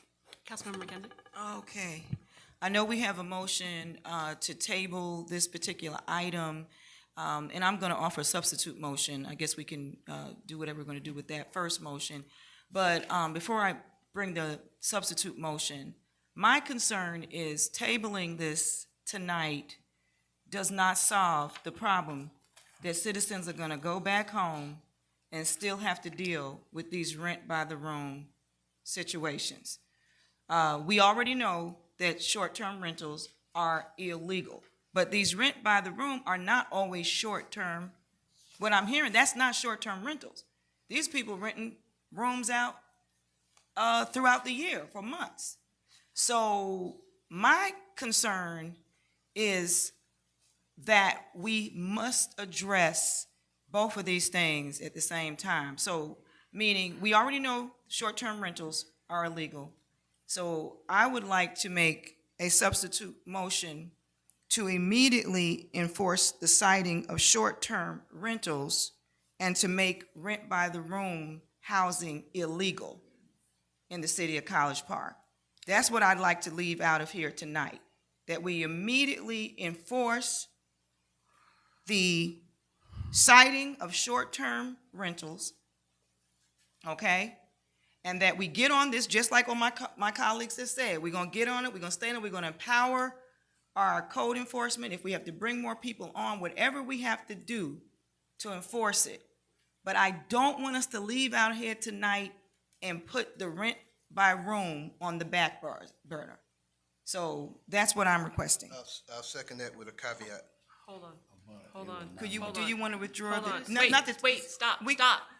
Hold on, please. Councilmember Gay, So, do you, Wait. hold on, give me one moment. I'm coming to you. I have a clarifying question for Councilmember McKenzie. That is a substitute motion, not a friendly amendment? Well, the problem with the friendly amendment is we're saying we're tabling this. I mean, we could still go ahead and vote to table this particular piece of legislation, but I'm saying we need to leave out of here with something shutting down these rent-by-the-room. Yeah, that's why my substitute motion. So, I mean, we can go ahead and vote to table if you want to continue that, but then I want to come back. Either way, like I said, Councilmember, my question was just, if he's willing to withdraw his motion to table, I mean, that's a whole nother thing. Okay, so Councilmember, my question, I was just clarifying. It is a substitute motion, not a friendly amendment, correct? Oh, it's definitely not a friendly amendment. Okay, great. All right. so. Councilmember Gay. So before I ask, when we were in legal review, and this is to my colleagues, last week we were told that I wanted a cease and desist as the strongest way to shut them down. I was told that, and by the way, our code enforcement has been in court numerous of times for the same issues. So many times, the solicitor don't even know what's going on. So I was just told that the code enforcement does not have the power to shut them down. It has to be a letter from planning to the city attorney. Can you clarify before I substitute? How you gonna proceed with this? There's a different process, and I was trying not to get into the weeds like this, but that's fine. It's a different process when you're dealing with a zoning violation. Right now, if you're operating an Airbnb in College Park, you're violating our zoning ordinance. And so then we need to gain evidence of that, and then there needs to be a letter from the planner. And there's a process that we've outlined that we need to go through. So there's a clear path. We did the same thing with Rogers Automotive. They were operating in violation of our zoning ordinance. So it's more than just a simple citation. It's a different process that we've gone through before, that's well documented. We've done it many times, and we could work with the planner, the city manager, and the staff to accomplish that. So what's the penalty once they get the letter? What happens then? Right. No, then we ultimately would take them to court in order to enforce that. Because Rogers Automotive took 2 years. No. There's no way you can do this by a 30-day moratorium. If we got to go through zoning violation, and they got a due process, this is not a 30-day remedy. It may not. You're right. Okay. So I'm cutting in here for a minute. Further discussion on the substitute motion. Councilmember Arnold. So what is the remedy? Because our communities are suffering from short-term rentals and Airbnbs. So what is the short term? We don't need a long-term solution. We need an immediate solution. Well, we have to understand that we're limited by what the law allows us to do. And so we will pursue. I've heard every single member on the dais loud and clear tonight. You want this addressed, and you want it addressed in the near term. You want to give relief to the citizens who've come up here and spoken tonight, and some of them who have not been here but who are suffering through the same circumstances. So we will pursue the most aggressive course of action that the law allows us to pursue to shut them down. Councilmember Carr.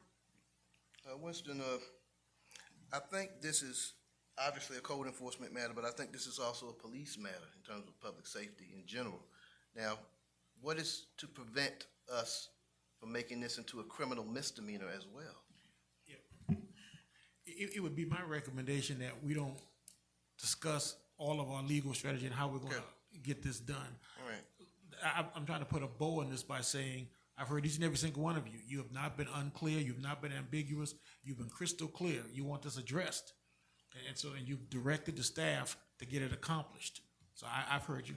Okay, so I accept the substitute motion with a couple of caveats. I made the motion. Oh, I'm sorry. Yeah, sorry, we're discussing the substitute motion. We haven't taken a vote on it. I had some additions to the substitute motion. One is going to be, I discussed the 30-day countdown, something along those lines, where we start the process court-wise for writs, dispossessory, whatever is the most expedient channel with Fulton and Clayton. Number two, I do want us to establish a tip line. A tip line, Airbnbs, room by room, rent by the room, whatever you want to call it, all of it. Let's shut the whole thing down and let's get it done. But I want to look into the other legal option that I just spoke about. Obviously, we're going to have this code enforcement court coming into effect very, very quickly. I understand, City Manager, that's one of the new things that you're proposing and rolling out. That's going to be very effective. It's going to be in person, no online, no Zoom, and that's going to be a serious court calendar. Is that right? And we do mean serious. So just adding those caveats to the motion to make sure that those components are going in place. And I want to have a report on the May 18th meeting to see how we're looking where we are, the ones we know about, where they're in process of being closed, shut down, and handling things through the proper legal channels as fast as possible. Is that all part of your friendly amendment to the substitute motion? I think the city clerk has some meat and potatoes of it, don't you? Yes, sir, I have one, if you'd like me to read Madam it. Clerk, yes, please. Yes, ma'am. Discuss a 30-day countdown to address the issue, and two, to establish a tip line. And start the eviction process, or whatever the process is, you know, we want to have that moving. So in 30 days, all of those we know about are in the pipeline for disposition, removal, whatever. It's not a dispossessory process. All right, well, city attorney, whatever you want to call it, tomatoes, tomatoes, get it done. So what's the motion, though? What's the substitute motion in terms of the language of that? City clerk? The language that I gave was a motion to immediately enforce. Wait, hold on, Councilmember McKenzie, I'm trying to understand the friendly amendment, so I can ask you if you accept it. So, what is the last portion of that proposed friendly amendment to the substitute motion?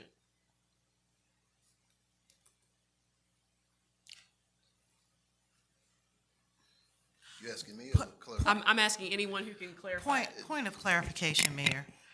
So the Ms. Lyons came down here to ask for us to approve a conditional use permit. A conditional use permit, which none of us want. And apparently the board, the planning board don't want it, they don't want it either, right? So why can't we just reverse this a little bit, right? And go back to what she's asking. At the end of the day, the board has already said that they do not recommend that we approve it. All the other language with the short-term rentals, the Airbnbs, Winston has heard us, and we need to get some enforcement done around that.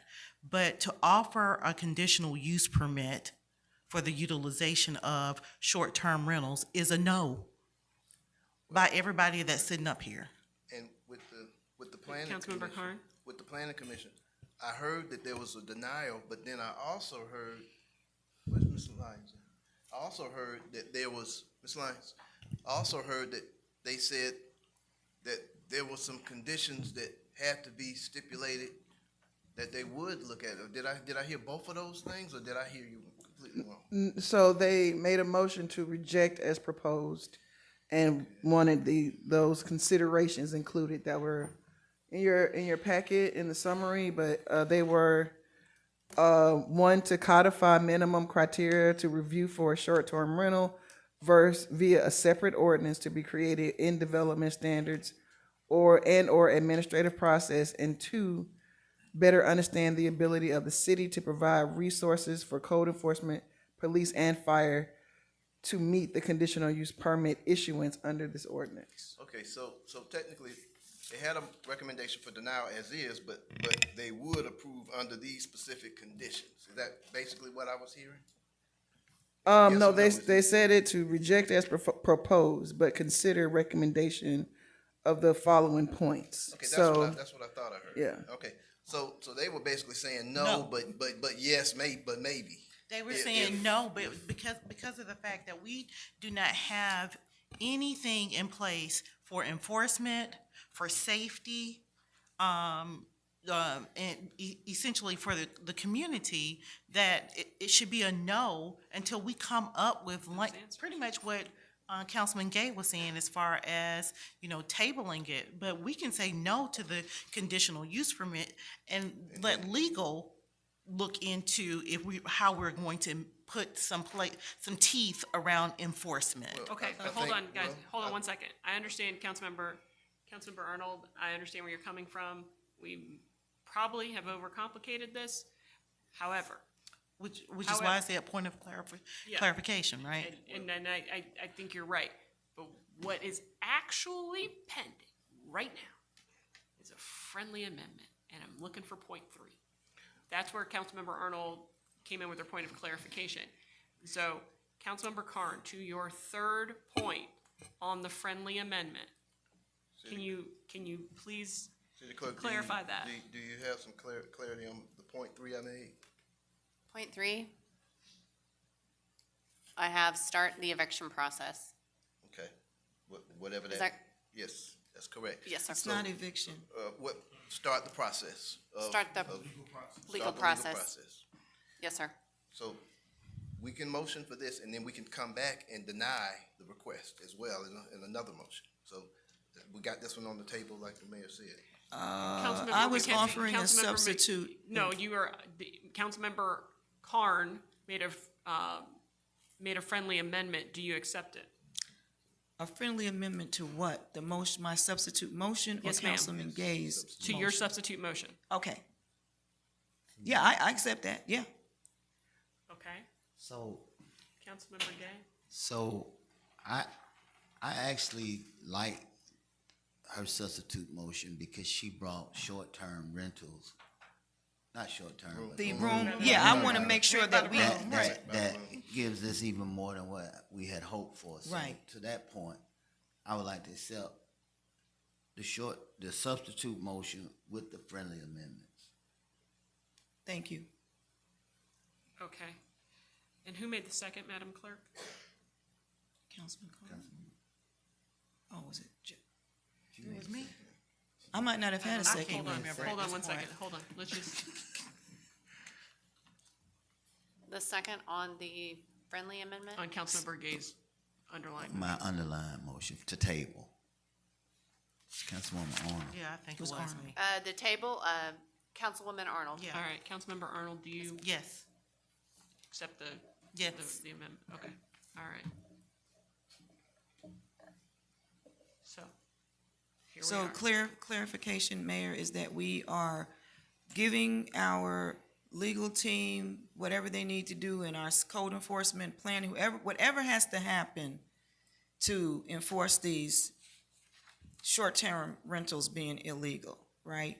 And then the second piece is we are making all rent by rooming illegal. And then whatever the end that Joe put on there, okay. Madam Clerk, can you read the motion one more time in its entirety?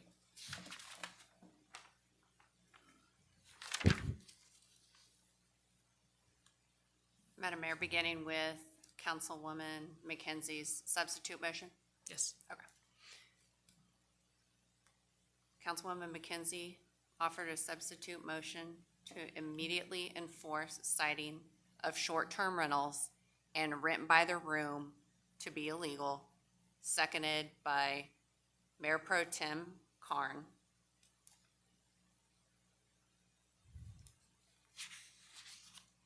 And Mayor Pro Tem Carn offered the friendly amendment to add the following caveats. 1, to discuss 30-day countdown to address this issue. 2, to establish a tip line. And 3, to start the legal process. Everything but discuss.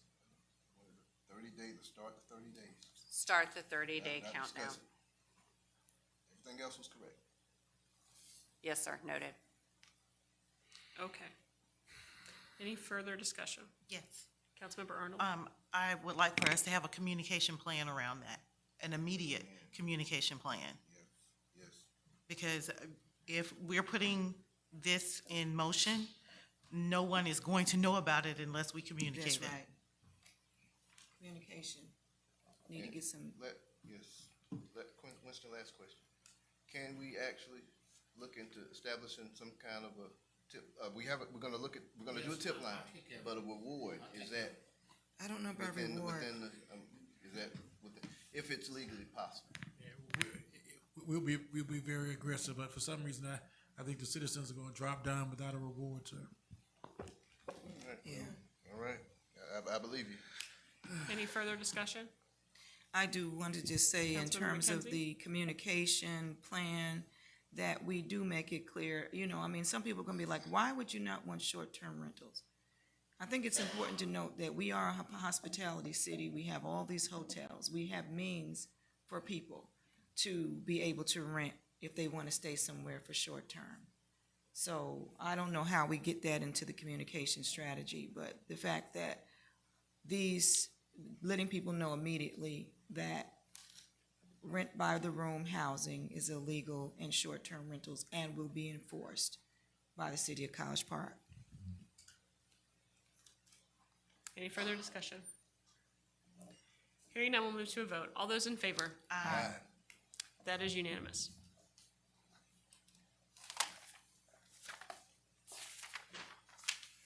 And while the clerk is sounding, Ms. Lyons, how do we get 8C on the agenda? The appeals process.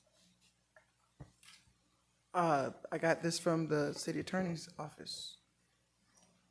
Mr. Denmark, where'd you get it from? The same answer, Madam Mayor. I mean, we get requests to draft ordinances. I can't remember. I can't remember. Who knows? Madam Clerk? Yes, Madam Mayor, I'll go ahead and sound. 8C, public hearing and action on a request to amend the Appendix A zoning, Article 12, boards and commissions, Section 12.14, establishment of appeals processes for variances. Okay, good evening again. Currently, per Article 12 of the College Park zoning ordinance, the Board of Zoning Appeals shall hear and act upon applications pursuant to procedures and standards established by the mayor and council. Once they render a decision, an aggrieved party or someone wants to appeal that decision, they go to court, to Superior Court. The proposed ordinance would amend Section 12.14 to allow aggrieved parties to appeal to BZA decisions to the mayor and city council, and then still not satisfied, then you would move on to Superior Court. Staff, the Planning Commission heard this at their March 30th hearing. Staff recommended approval with the condition that we add a definition of an aggrieved party to Section 1.4 in definitions. The Planning Commission recommended denial with the following considerations: a defined appeals process for mayor and council. For the mayor and council hearing, that may include public notice, public hearing, and detailed timelines for the hearing, including notice.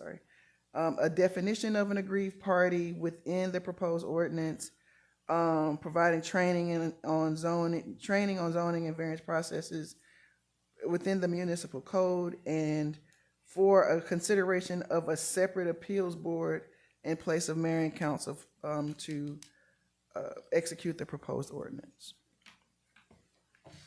Thank you, Ms. Lyons. And at this time, I'll go ahead and declare the public hearing open.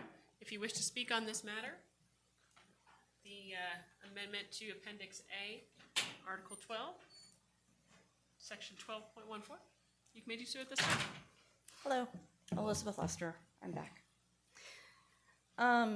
Currently, anyone aggrieved by BZA ruling can appeal directly to the Superior Court via certiorari. And this ordinance inserts a mandatory stop at mayor and council first. So we heard the Planning Commission recommended a denial and said there were some changes that needed to be made. But yet, here it is before you all again, when the commission, who has been established to provide expertise on this matter, has advised against it. The BZA exists precisely to insulate individual zoning decisions from political pressure, and routing the decisions through mayor and council without a defined standard of review turns an appeal into a do-over, where a council majority can substitute its policy preferences for the BZA's decision. In any legitimate appellate process, the reviewing body is constrained by a defined standard, typically whether the lower body made an error of law, exceeded its authority, or reached a decision not supported by the record. This ordinance has no such standard. The concept of a local administrative appeal is not unreasonable. It can be faster and less expensive than Superior Court. But the concept only works if the process is fair and defined. And this ordinance, as written, is not ready. The three missing pieces the Planning Commission identified are not minor technicalities. They are minimum required to protect due process for both applicants and affected neighbors. I would ask that you Again, table this ordinance and send it back so that the issues are further developed before it's brought back. I'd also ask that you consider whether a function of an appeal should sit with a separate appeals board, as the Planning Commission suggested, rather than with a politically accountable body. The ordinance gives council the power to overturn the BZA with no standard and no defined process. It's not an appeal system, it's a political override. So I would ask you to please send it back for revisions. Thank you. Does anyone else wish to speak?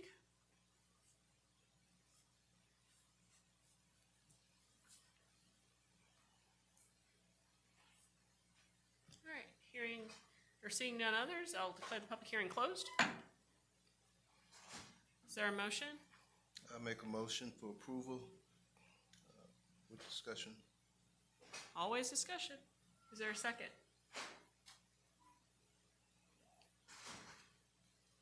Motion dies for lack of a second.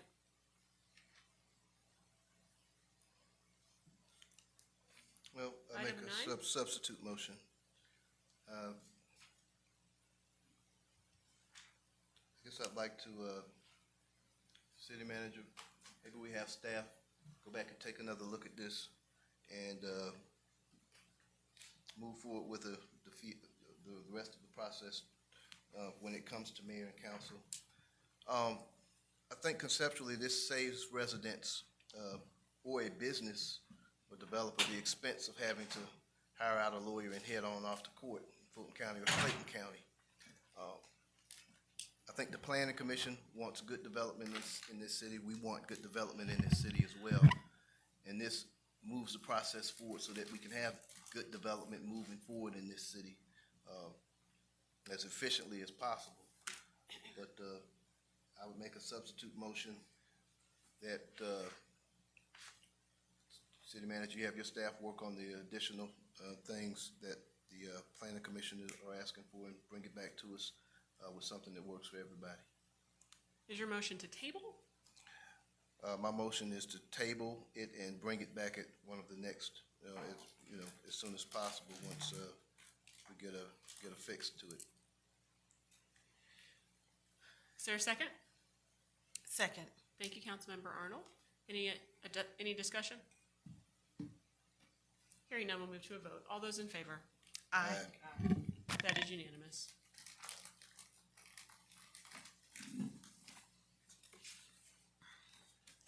Next up is consent agenda. Item 9A, consideration of an action on a request to approve consideration of professional services agreement for Ward 1 legislative aid. This is a budgeted item, fund contractual services. This item is sponsored by Councilwoman Dr. Jamel McKenzie. Item 9B, consideration of an action on request for the approval of the disbursement of the MEAG Power 2025 year-end settlement refund in the amount of $1,818,157.24 via a power cost credit. This request is from Power Director Hugh Richardson. This is a budgeted item. This will service all wards. 9C, consideration of an action on a request to approve the annual public safety services contract with Axon Enterprise Incorporation in the amount of $371,410.66. This is a request from Interim Chief of Police Sharis McCrary. This is a budgeted item from FY26 contractual services. This will service all wards. Item 9D, consideration of action on a request to approve payment to 144th Marketing Group LLC in the amount of $22,940 for the installation of new vehicle light bar. This is a request from Interim Chief of Police Sharis McCrary. This is a budgeted item fiscal year 26 for patrol vehicles replaced. This will service all wards. Item 9E, consideration of an action on a request to approve Central Square 2026 annual renewal contract in the amount of $167,587.59. This is a request from Interim Chief of Police Sharis McCrary. This is a budgeted item.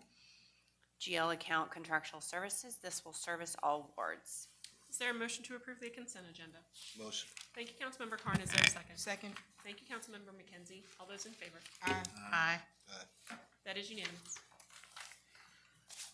Agenda item 10A under regular business, consideration of an action on a request to approve an ordinance to amend section 4-7I of the city charter relating to the contracting and purchasing authority of the city manager. Is Is there a motion? Motion. Thank you, Councilmember McKenzie. Is there a second? Second. Thank you, Councilmember Arnold. Any discussion? Hearing none, we'll move to a vote. All those in favor? Aye. That is unanimous. And Madam Clerk, before you sound, the expansion of the professional services definition in this upcoming agenda item to College Park purchasing policies would have an umbrella that would allow consultants with specialized subject matter expertise. That is a very, very broad category that I am concerned could be used for great things. Not concerned that it could be used for great things, but I'm concerned that it could be used to avoid the purchasing process. And I would hope my colleagues would take another look at that, because it essentially means anytime we've got anybody who can do anything that's halfway specialized, the butcher, the baker, the candlestick maker, we don't put it out for bid. Madam Clerk? Item B, consideration of an action on a request to approve a resolution amending the College Park purchasing policies and procedures manual. Is there a motion? Motion. Thank you, Councilmember McKenzie. Is there a second? Second with discussion. Thank you, Councilmember Carn. Go right ahead. I took a close look at this when we talked about it,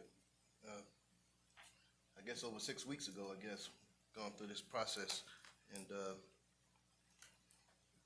now,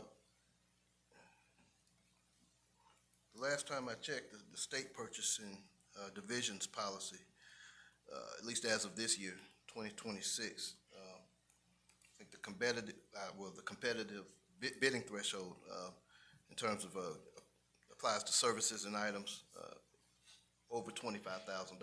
That's when it's bidded out. I think we want to move forward.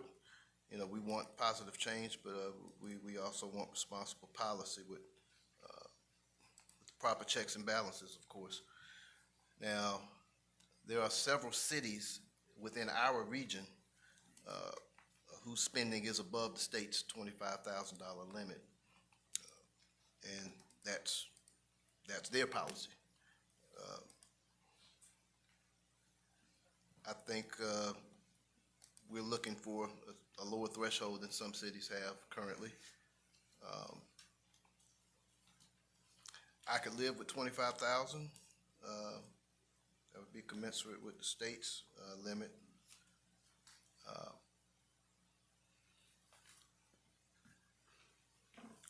So I am for making some changes on that.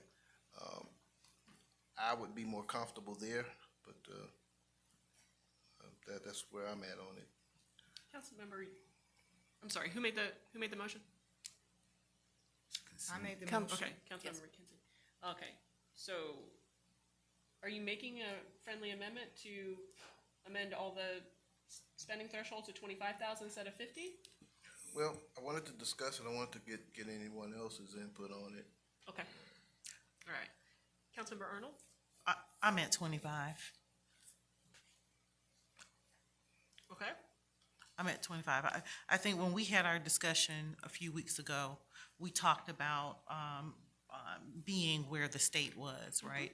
And so I'm comfortable with 25 with the same state number for all of the categories. Any further discussion? I will revise my motion. I motioned for this, however, I will revise to 25,000. For all the standards as opposed to 50, correct? Excuse me? For all of the purchasing policy limits, you want to change all of them to 50? I'm sorry, 25 from 50? What did Councilwoman Arnold just say? She said I'm good with 25. 25 for what, Councilwoman Arnold? I'm responding to you. Right, all of the categories. Then that way we will be in alignment with the state, right? Yeah. So I am agreeing with what Councilwoman Arnold said. So you've amended your motion to approve the purchasing policies and procedures manual with the spending limits at 25,000 instead of 50,000. At 25, well, not instead, just 25. Well, 50 was what was in the Well, I made a motion, so now the motion is, the amendment on the motion is 25. I'm not saying instead. My motion is not instead. My motion is just 25,000. No instead. Okay, I'm just saying that because that's what the text of the resolution says. Yeah, I know, but I'm saying the motion is to amend it, we're amending the motion to 25,000. Okay. Councilmember Carn, were you the second? I'm fine with that second. Can we strike instead out of the language? That'll make it more, everyone more comfortable. It's not in the language, that's why I said I'm not. I thought she just said. No, she was putting it in the language, Okay, so I'm not. that was just the add in. Okay, Right. never mind, scratch that. I'm Right. fine with it. Okay. Any further discussion? Hearing none, we'll move to a vote. All those in favor? Aye. That is unanimous. Item 10. I'm sorry, Madam Clerk. Sorry. Mr. Demrick, I have a question for you on item 10C, and I should have asked this during the workshop session. But it includes contractual, it includes contractors to get paid time off for bereavement in the language. Yes. It says,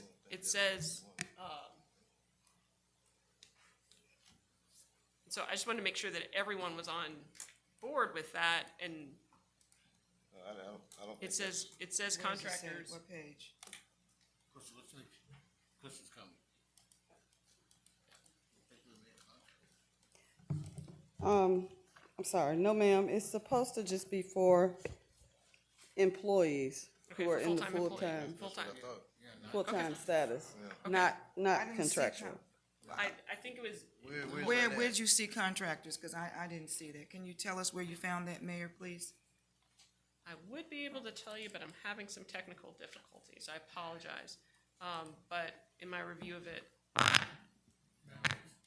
Madam Mayor, what I would say is, I mean, to the extent contractors was in there, it was certainly not intended to be, so we can approve it.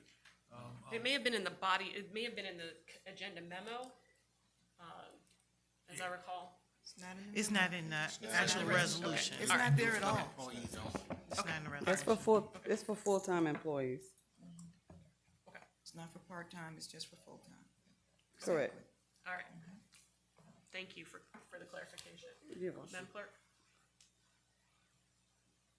Krista. Madam Mayor, did you guys locate the contractual? It's not there. No. Oh, okay. I Okay. Okay, that's all.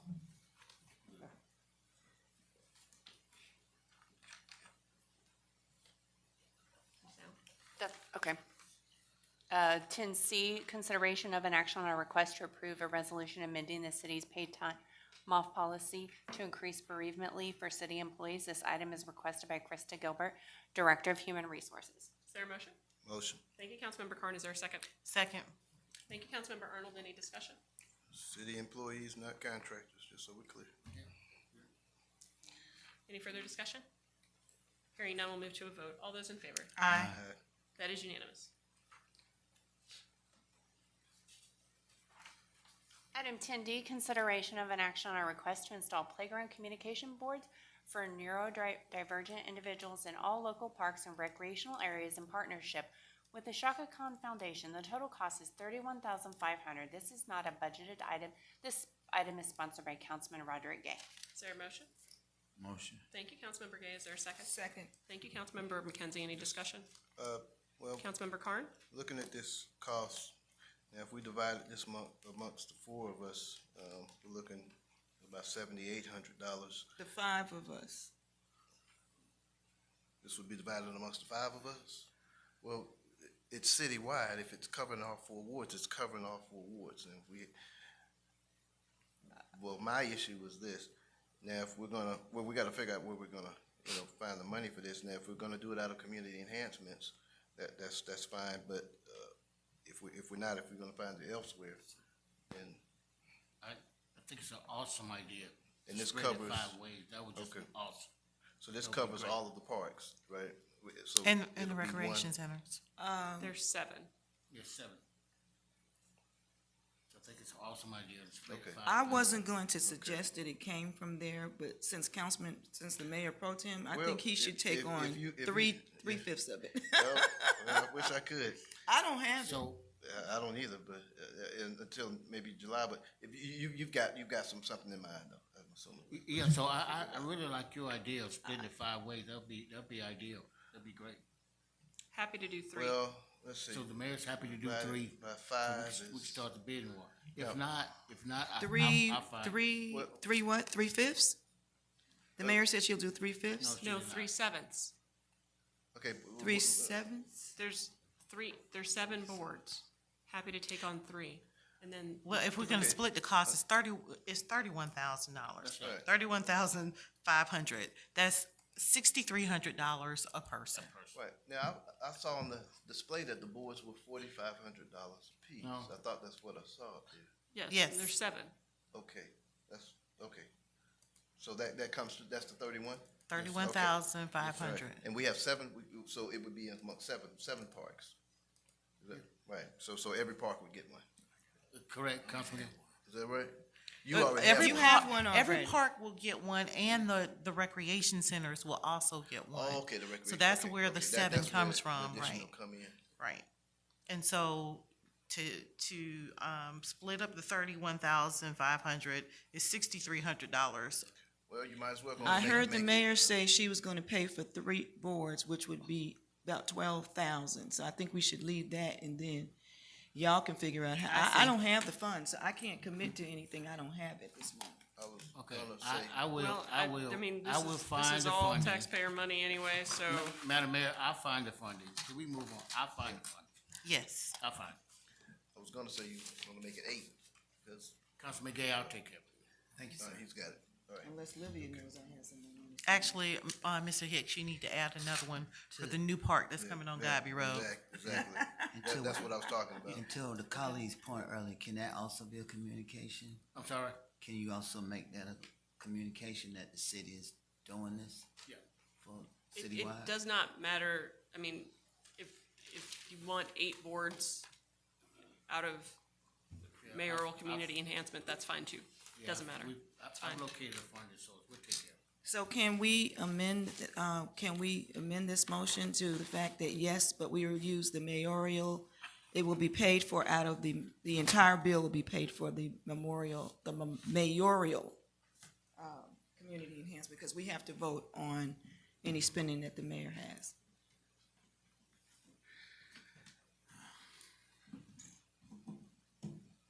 I didn't make the motion. Oh, so. Councilman I'm sorry. Gay, what- I second it, what but do you if wanna you, do? I was saying that the mayor just now said she would take the entire, since she has the funds in her community enhancement. Buy all of them? Yes. She's doing all 8. The community's buying them. It's not my money. Motion to. Motion to, purchase all 8 of the neurodivergent boards out of the mayor's discretionary budget? Community enhancement. Community enhancement budget. And I second that. All right. Any further discussion? Yeah, can you make that a communication? Yes, sir. Gerald, press release? Please? All right. Hearing no further discussion, all those in favor? Aye. All right, that is unanimous. Next item, city attorney's report. We still have another. Sorry, I was late tonight. Yeah. thank you. Correction, we still have one more motion that was, item that was added to the agenda at the beginning of the meeting. That's But right. it was not placed on the agenda, it was not Madam given Clerk, item. thank you, Councilmember. Madam Clerk? Thank you. That was the consent agenda. Apologies for That my was your error. That would be the consent agenda policy. Okay, is there a motion? Motion to move forward with, option B and something else in there. Where's my, in addition to the, That's all you said earlier. You changed your motion. no, I had a, that was essentially it, but, and I'll find it as soon as I, you got your No, I don't. Looking for my workshop agenda page. Wow, I did write it down there. Hold on, give me 1 second here.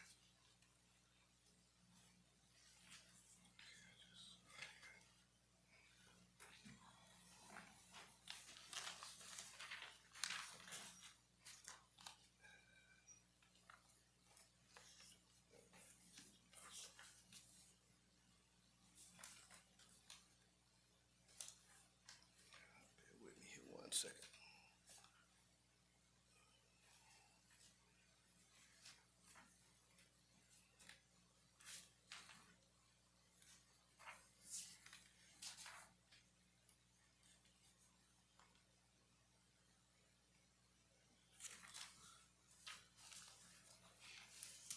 Okay, I think we're good.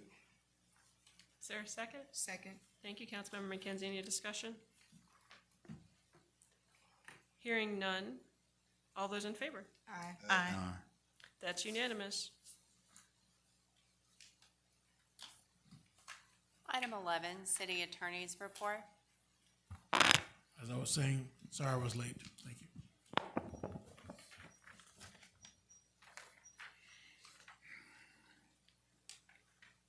City Manager's Report. Mayor, Council, I move expedient here. I just got a couple things. Since I did not send out my city manager's report, so we're gonna hold off on the video for the finance department. We're highlighting our finance department, so we'll show that video on May 4th. Want to give you guys time to look at the city manager's report, so we won't show that tonight. Just a reminder that we're having a budget meeting tomorrow, 6:30. Goal number 3 is gonna be transportation and mobility. We're gonna talk about the highways and streets and T-Splosh. Goal number 4, public safety and security. We have municipal court, police administration, investigation, patrol, E911, communications, corrections, confiscation, and state drug funds. All of those will be at the budget meeting tomorrow. That concludes my report. Thank you. Thank you, sir. 13, Report of Mayor and Council. All right, so happy Georgia Cities Week, everyone.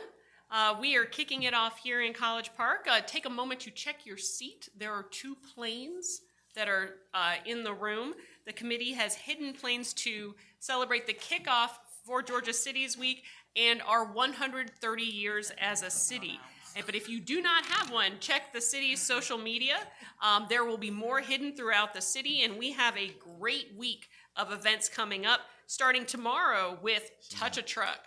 Oh, there we go. All right, we got a plane. All right, congratulations. And the Touch a Truck is at the Public Safety Complex from, I believe it is, there we go, 5 o'clock to 7 o'clock. We've got Earth Day coming up, Earth Day plant sale and a wellness event at Phillips Park on the 22nd from 3 to 7. And we've got a citywide cleanup on April 25th from 9 to 12. And there will be giveaways and lots of fun stuff for the entire week because all 536 cities in Georgia have something unique to offer. And it has been such a delight as president of the Georgia Municipal Association, getting to interact and engage with people from across the state. And today I was in Jimmy Carter's hometown of Plains, Georgia, and for the district meeting, the District 8 meeting, and want to thank the mayor and the rest of their staff for their tremendous hospitality. It was a wonderful, wonderful visit, and there's a lot of great things going on in District 8. That includes Cordele, Buena Vista, a number of other outstanding communities in the south of our state. And so it was a great visit. Also had the opportunity to visit Thompson early last week, and then also had one other district meeting later on in the week. And so it was a busy, busy time there. I want to thank the African American Mayors Association and immediate President Van Johnson for honoring me with the Maynard Jackson Award for Economic Development. I shared that recently with Mayor Vi Lyles of Charlotte, North Carolina, who is one of my mayor crushes and is doing such amazing things in the city of Charlotte. And I also want to congratulate our neighbor, Mayor Vince Williams, for his Legacy Award. He has served not only Union City, but our state and the nation for so many years with integrity and confidence, and also want to wish him a happy belated birthday. He is one of my favorite mayors and just leads with such distinction.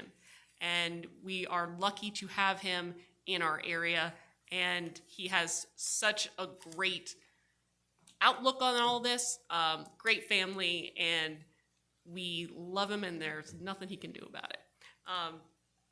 Also wanted to highlight a wonderful event that we had recently at the GICC. The Georgia Association of Senior Centers had their statewide line dance showcase and Seniorpreneur Expo, and the seniors were out in force having a great time dancing and dancing and then dancing some more. It was phenomenal. The energy was electric as soon as you walked in the room, and they were line dancing to songs that I didn't even know had line dances. And it was really hard to keep up, but it welcomed over 800 attendees to the GICC to see exactly what College Park has to offer, and they had a fantastic time. It was, I mean, the spirits were high, and it was just such a great event. I want to thank the Georgia Association for Senior Centers for working with us and making the event absolutely unforgettable. And if you have not signed up for Partake yet, please do so. It is a great way to share things with our community and get to know your neighbors a little bit more. And lastly, on April 25th from 9 to 12 at our public safety complex, the College Park Police Department is having a job fair. And so we are looking for more best and brightest folks to serve and protect the city of College Park. So if you know someone who is interested, please have them come, because we want to make sure that College Park stays as great as it can be, and we don't do that without our talented, dynamic, committed police force. So do share and spread the word. So I believe that is all that I've got. Councilmember McKenzie? I've got two quick announcements before Kelly plays my video. Everyone, this is National Library Week, okay? So it's Cities Week, but it's also National Library Week, and this is a great time to visit your library, which is what I did this afternoon. Encourage a friend to get a library card. Yep, they still have library cards. And browse the shelves when you're in the library and take home a book, share it. And being that it's National Library Week, I just wanted to let everybody see that I am releasing this week my fourth book, which is called 12 Votes, and that is what I won this seat by. It's a really great book, and it will be available on Amazon by Friday. So we'll be sharing some more information on social media. But there she goes, 12 votes, 12 votes. And the last thing is that we have a team surveying in Ward 1 right now. And so if you get somebody knocking on your door, they're knocking on your door just to get some information about how you feel about things that are going on in our city and how we can improve, and any input that you can get. All right.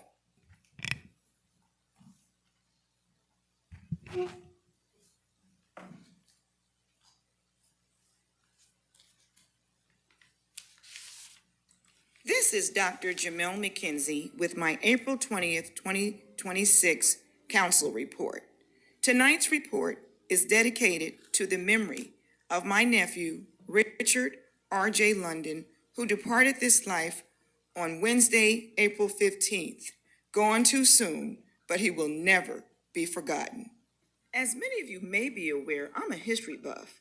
And so on April 6th, we attended Hats and Houseplants at the Atlanta History Center with several women preservationists and historians. And I want to thank Dr. Lenise Littleton for the invitation and the opportunity to meet amazing women doing phenomenal things. And speaking of history, one of the greatest moments that I will always treasure since I have been in office was being able to award the 1969 basketball champions from Ever L. Thomas with their championship rings. After 57 years, these gentlemen were finally able to receive the congratulations they've always deserved. Today we stand in the sacred space between history and justice, between what was overlooked and what will never ever be forgotten again. Yes, yes. Did you hear what I said? Yes.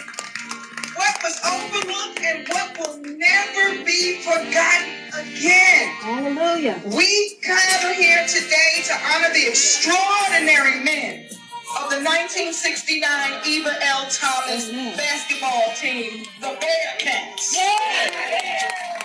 This championship team was a team that achieved greatness in a time when recognition for Black excellence was too often delayed, diminished, or denied. Amen. But listen to me clearly today. Greatness delayed is not greatness denied. Amen. Greatness delayed is not greatness denied. For decades, my brothers, your victory lived in memory, in whispered in pride, in family stories, and in the hearts of those who knew what you accomplished. Yes. But today, your story is no longer whispered. Today, it is proclaimed.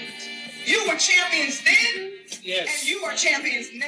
On the 16th, I served on the Empire Board of Realist Political Advocacy panel, where we discussed housing access and affordability, policy and legislative advocacy, and how to strengthen partnerships between government and real estate professionals. My role in the city of College Park is to advocate and to represent the persons that are in my ward. I am there to also bring equity to my city. I served as the chairman or the chairperson of the Business Industrial Development Authority in the city of College Park. I was on that board for 5 years, served as chair for 2 years. So development is definitely important to me, but also making sure that we have opportunities for our folks to not only have a place to live, but to create wealth, and that comes through ownership. So I'm definitely involved in the process of making sure that we bring our city to that level. And but 75% of our programs, again, 75% of our population are renters. And so that means that we're not generating wealth as a whole, and we have those opportunities. So I'm grateful to be here today, and I'm looking forward to answering the questions and learning some things that I can take back to my city to build College Park better. On the 17th, we held our Ward 1 Strategic Planning Conference for the spring.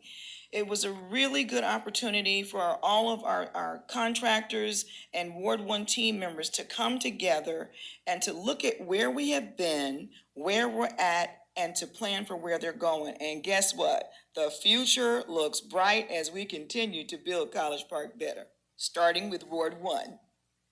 Ward 1 updates and announcements. Get ready, get ready. We're having our next Community Thrive on May 1st. That's Friday, May 1st at 12 p.m. It'll go on at the Keith James Auditorium into 2.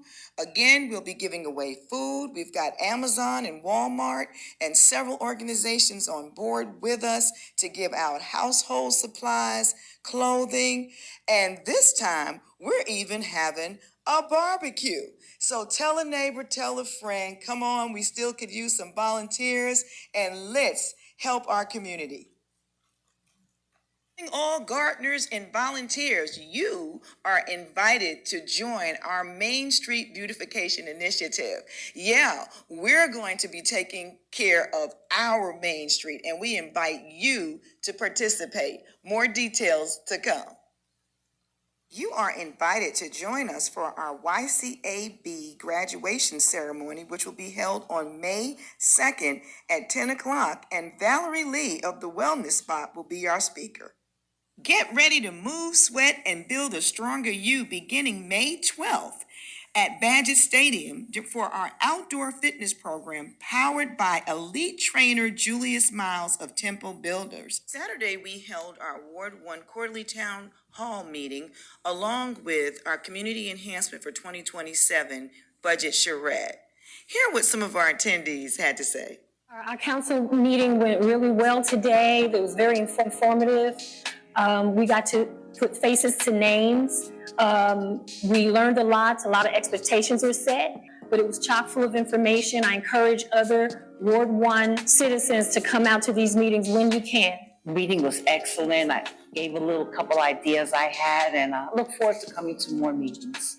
So I'm excited about all that I learned today and all that the city is doing, that it's the gateway to the world. I love the city of College Park. I did not choose College Park. College Park chose me. Community town hall is so necessary. It gives me a chance, the public works director, to meet the residents and explain to them my initiative, the things we're working on. And it's overall my passion, you know, because I've been in this business almost 30 years. And I'm a servant leader. I love serving. And for Councilman McKenzie to invite me, I felt honored. And I'm here with my colleagues, I'm here with the residents. It's a beautiful thing. But I think these are very important to share information. We should always have these town halls consistently. So I'm a big fan of it. I just love College Park. I love being here. Hi, I'm Valerie Lee. I'm owner of the Wellness Spot. Was here at the town hall meeting this morning, and it was absolutely phenomenal. I learned a lot about what's going in the Ward 1, and I'm very excited about where we are headed. And I am Michael Lindsay. I'm here, a resident of College Park. I'm also on the BCA in representation of Ward 1. And I always enjoy coming to these meetings because, yes, we learn a lot and we can express ourselves and learn and meet new people. Yes. And it's always an enjoyable experience. Go Ward 1. You're right. This is Ward 1 Counselor Dr. Jamel McKenzie, and we're building College Park better.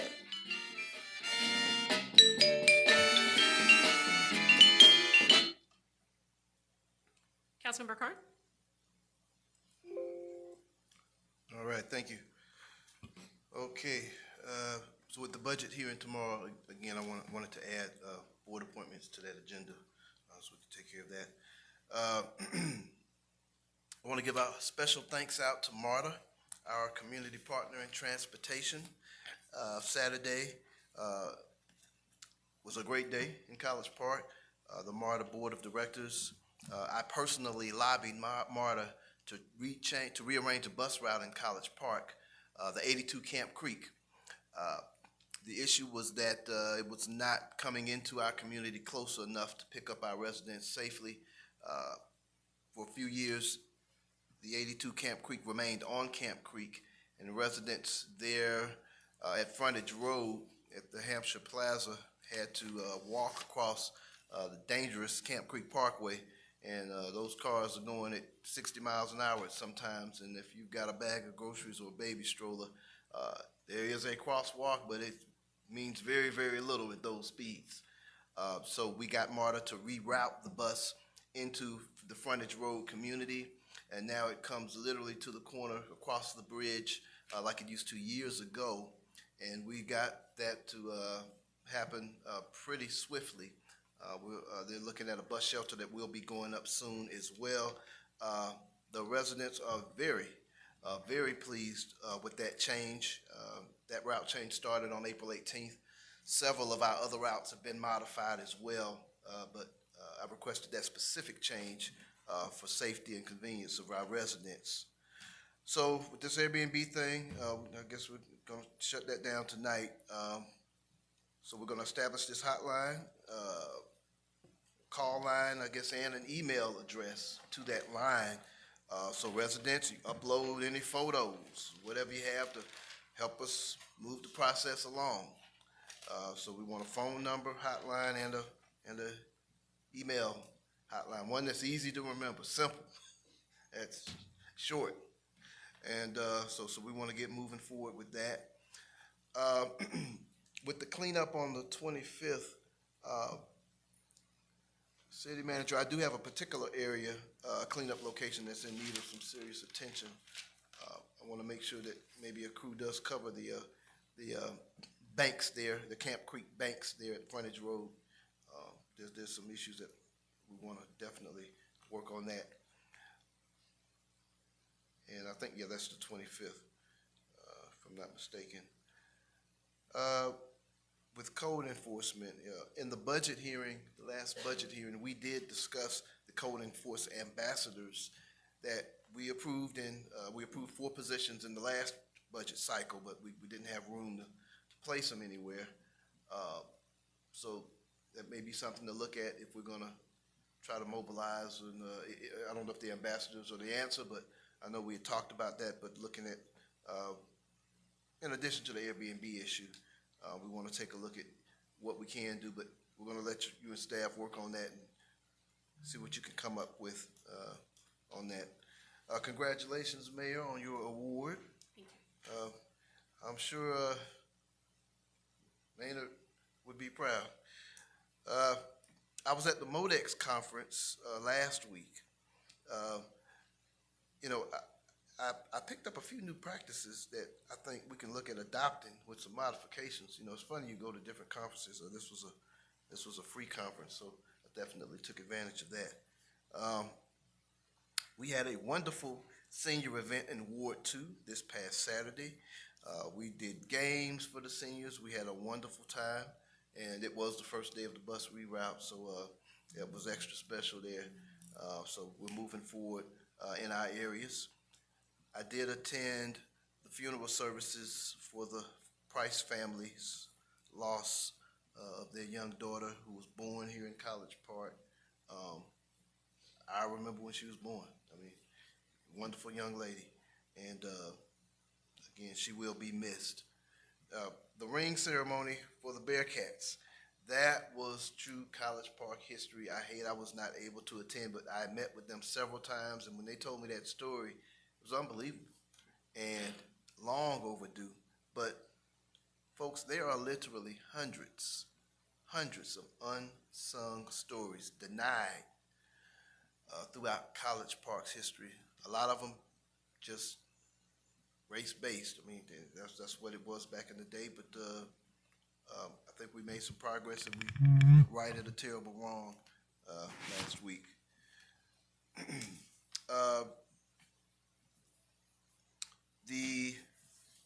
There are city manager, again, the budget meetings have been going very, very well, very smooth and orderly. There are some very happy people who heard the discussion of the College Park trash receptacles, and they are really excited about that. That's going to save time. It's going to be more efficient. And again, we have the best sanitation service in this region. I mean, it's darn near valet service, trash service, as close as you can get to it. Again, we pick up twice a week compared to our neighbors. We pick up once a week for the same money. That's what you call a 2-for-1. So we're looking forward to more good service in the community, and any way we can raise the bar, we're going to make it our business to do so. So that's all I got.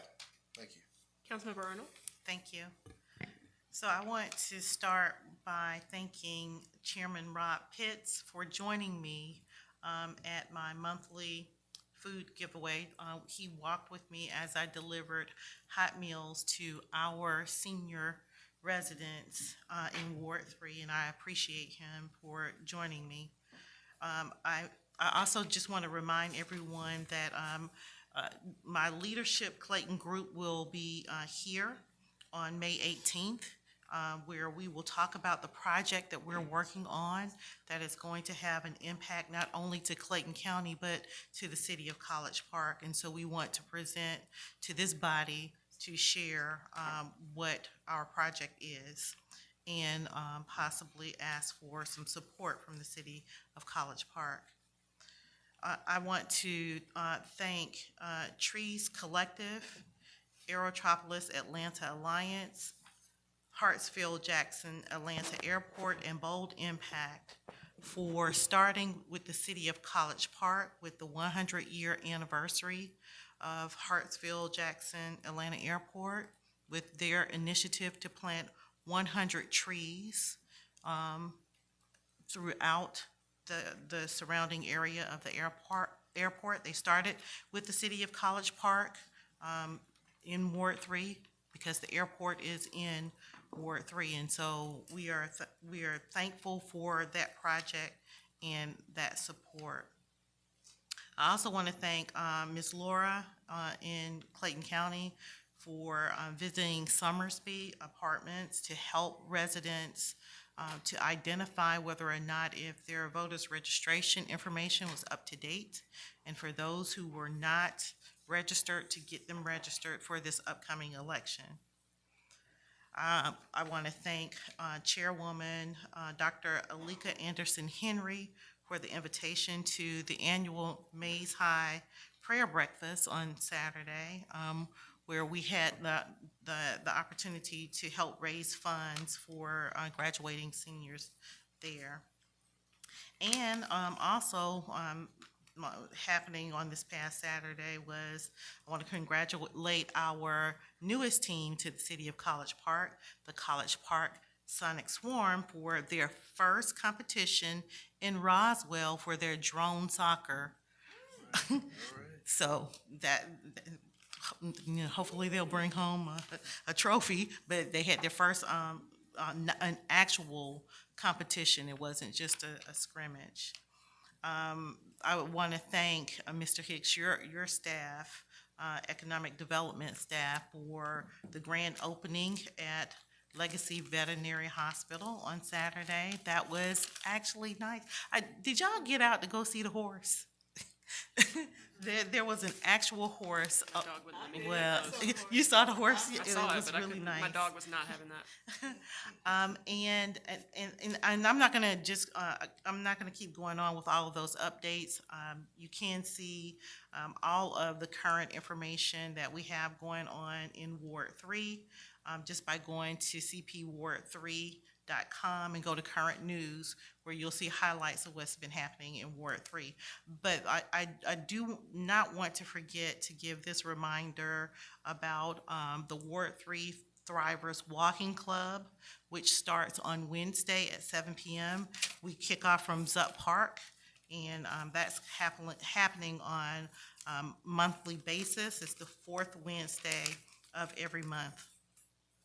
And finally, I am going to just take a point of privilege for a moment here to, I want to thank Pastor Adrian and Juanisha Leonard of Legacy of Glory for their prayers for my mother's recovery.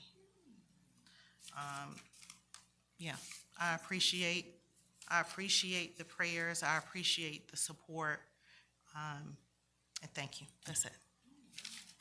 Councilmember Gay? Well, I enjoyed listening to all of my colleagues' reports as well as city manager. I'll be very brief. This week, April 22nd, is the ribbon cutting for the Phillips Park restroom. And for those of you who can't come because it is during the day and it is during the week, I want to let you all know that a special thanks to go to Lance Terry. Lance assisted with this project.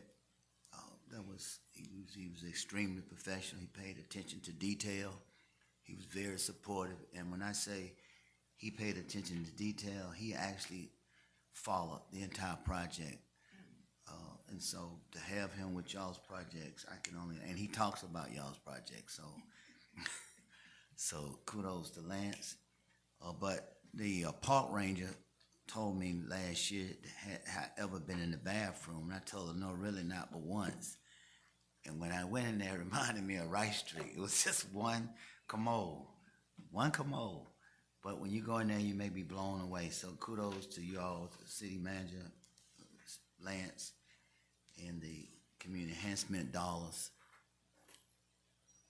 because it's now very nice. So that's April 22nd. The contractor, I don't want to give too much on that, but he's an amazing African-American contractor. He's extremely talented.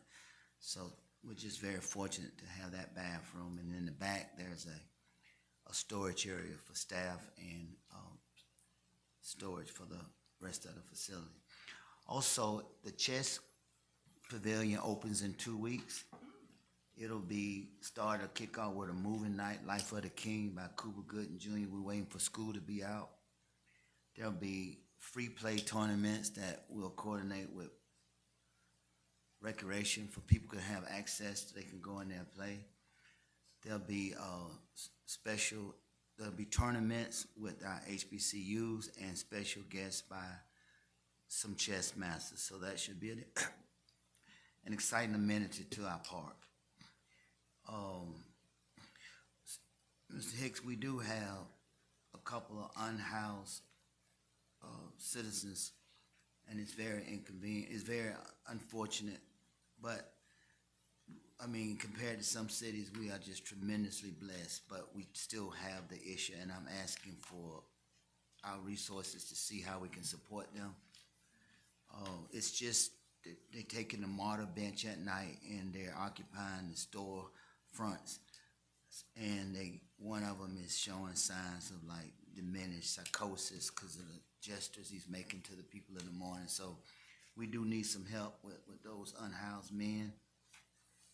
I also want us to look at our litter ambassadors who's using their cars for safety, and if there's any liability, we might need to talk about that.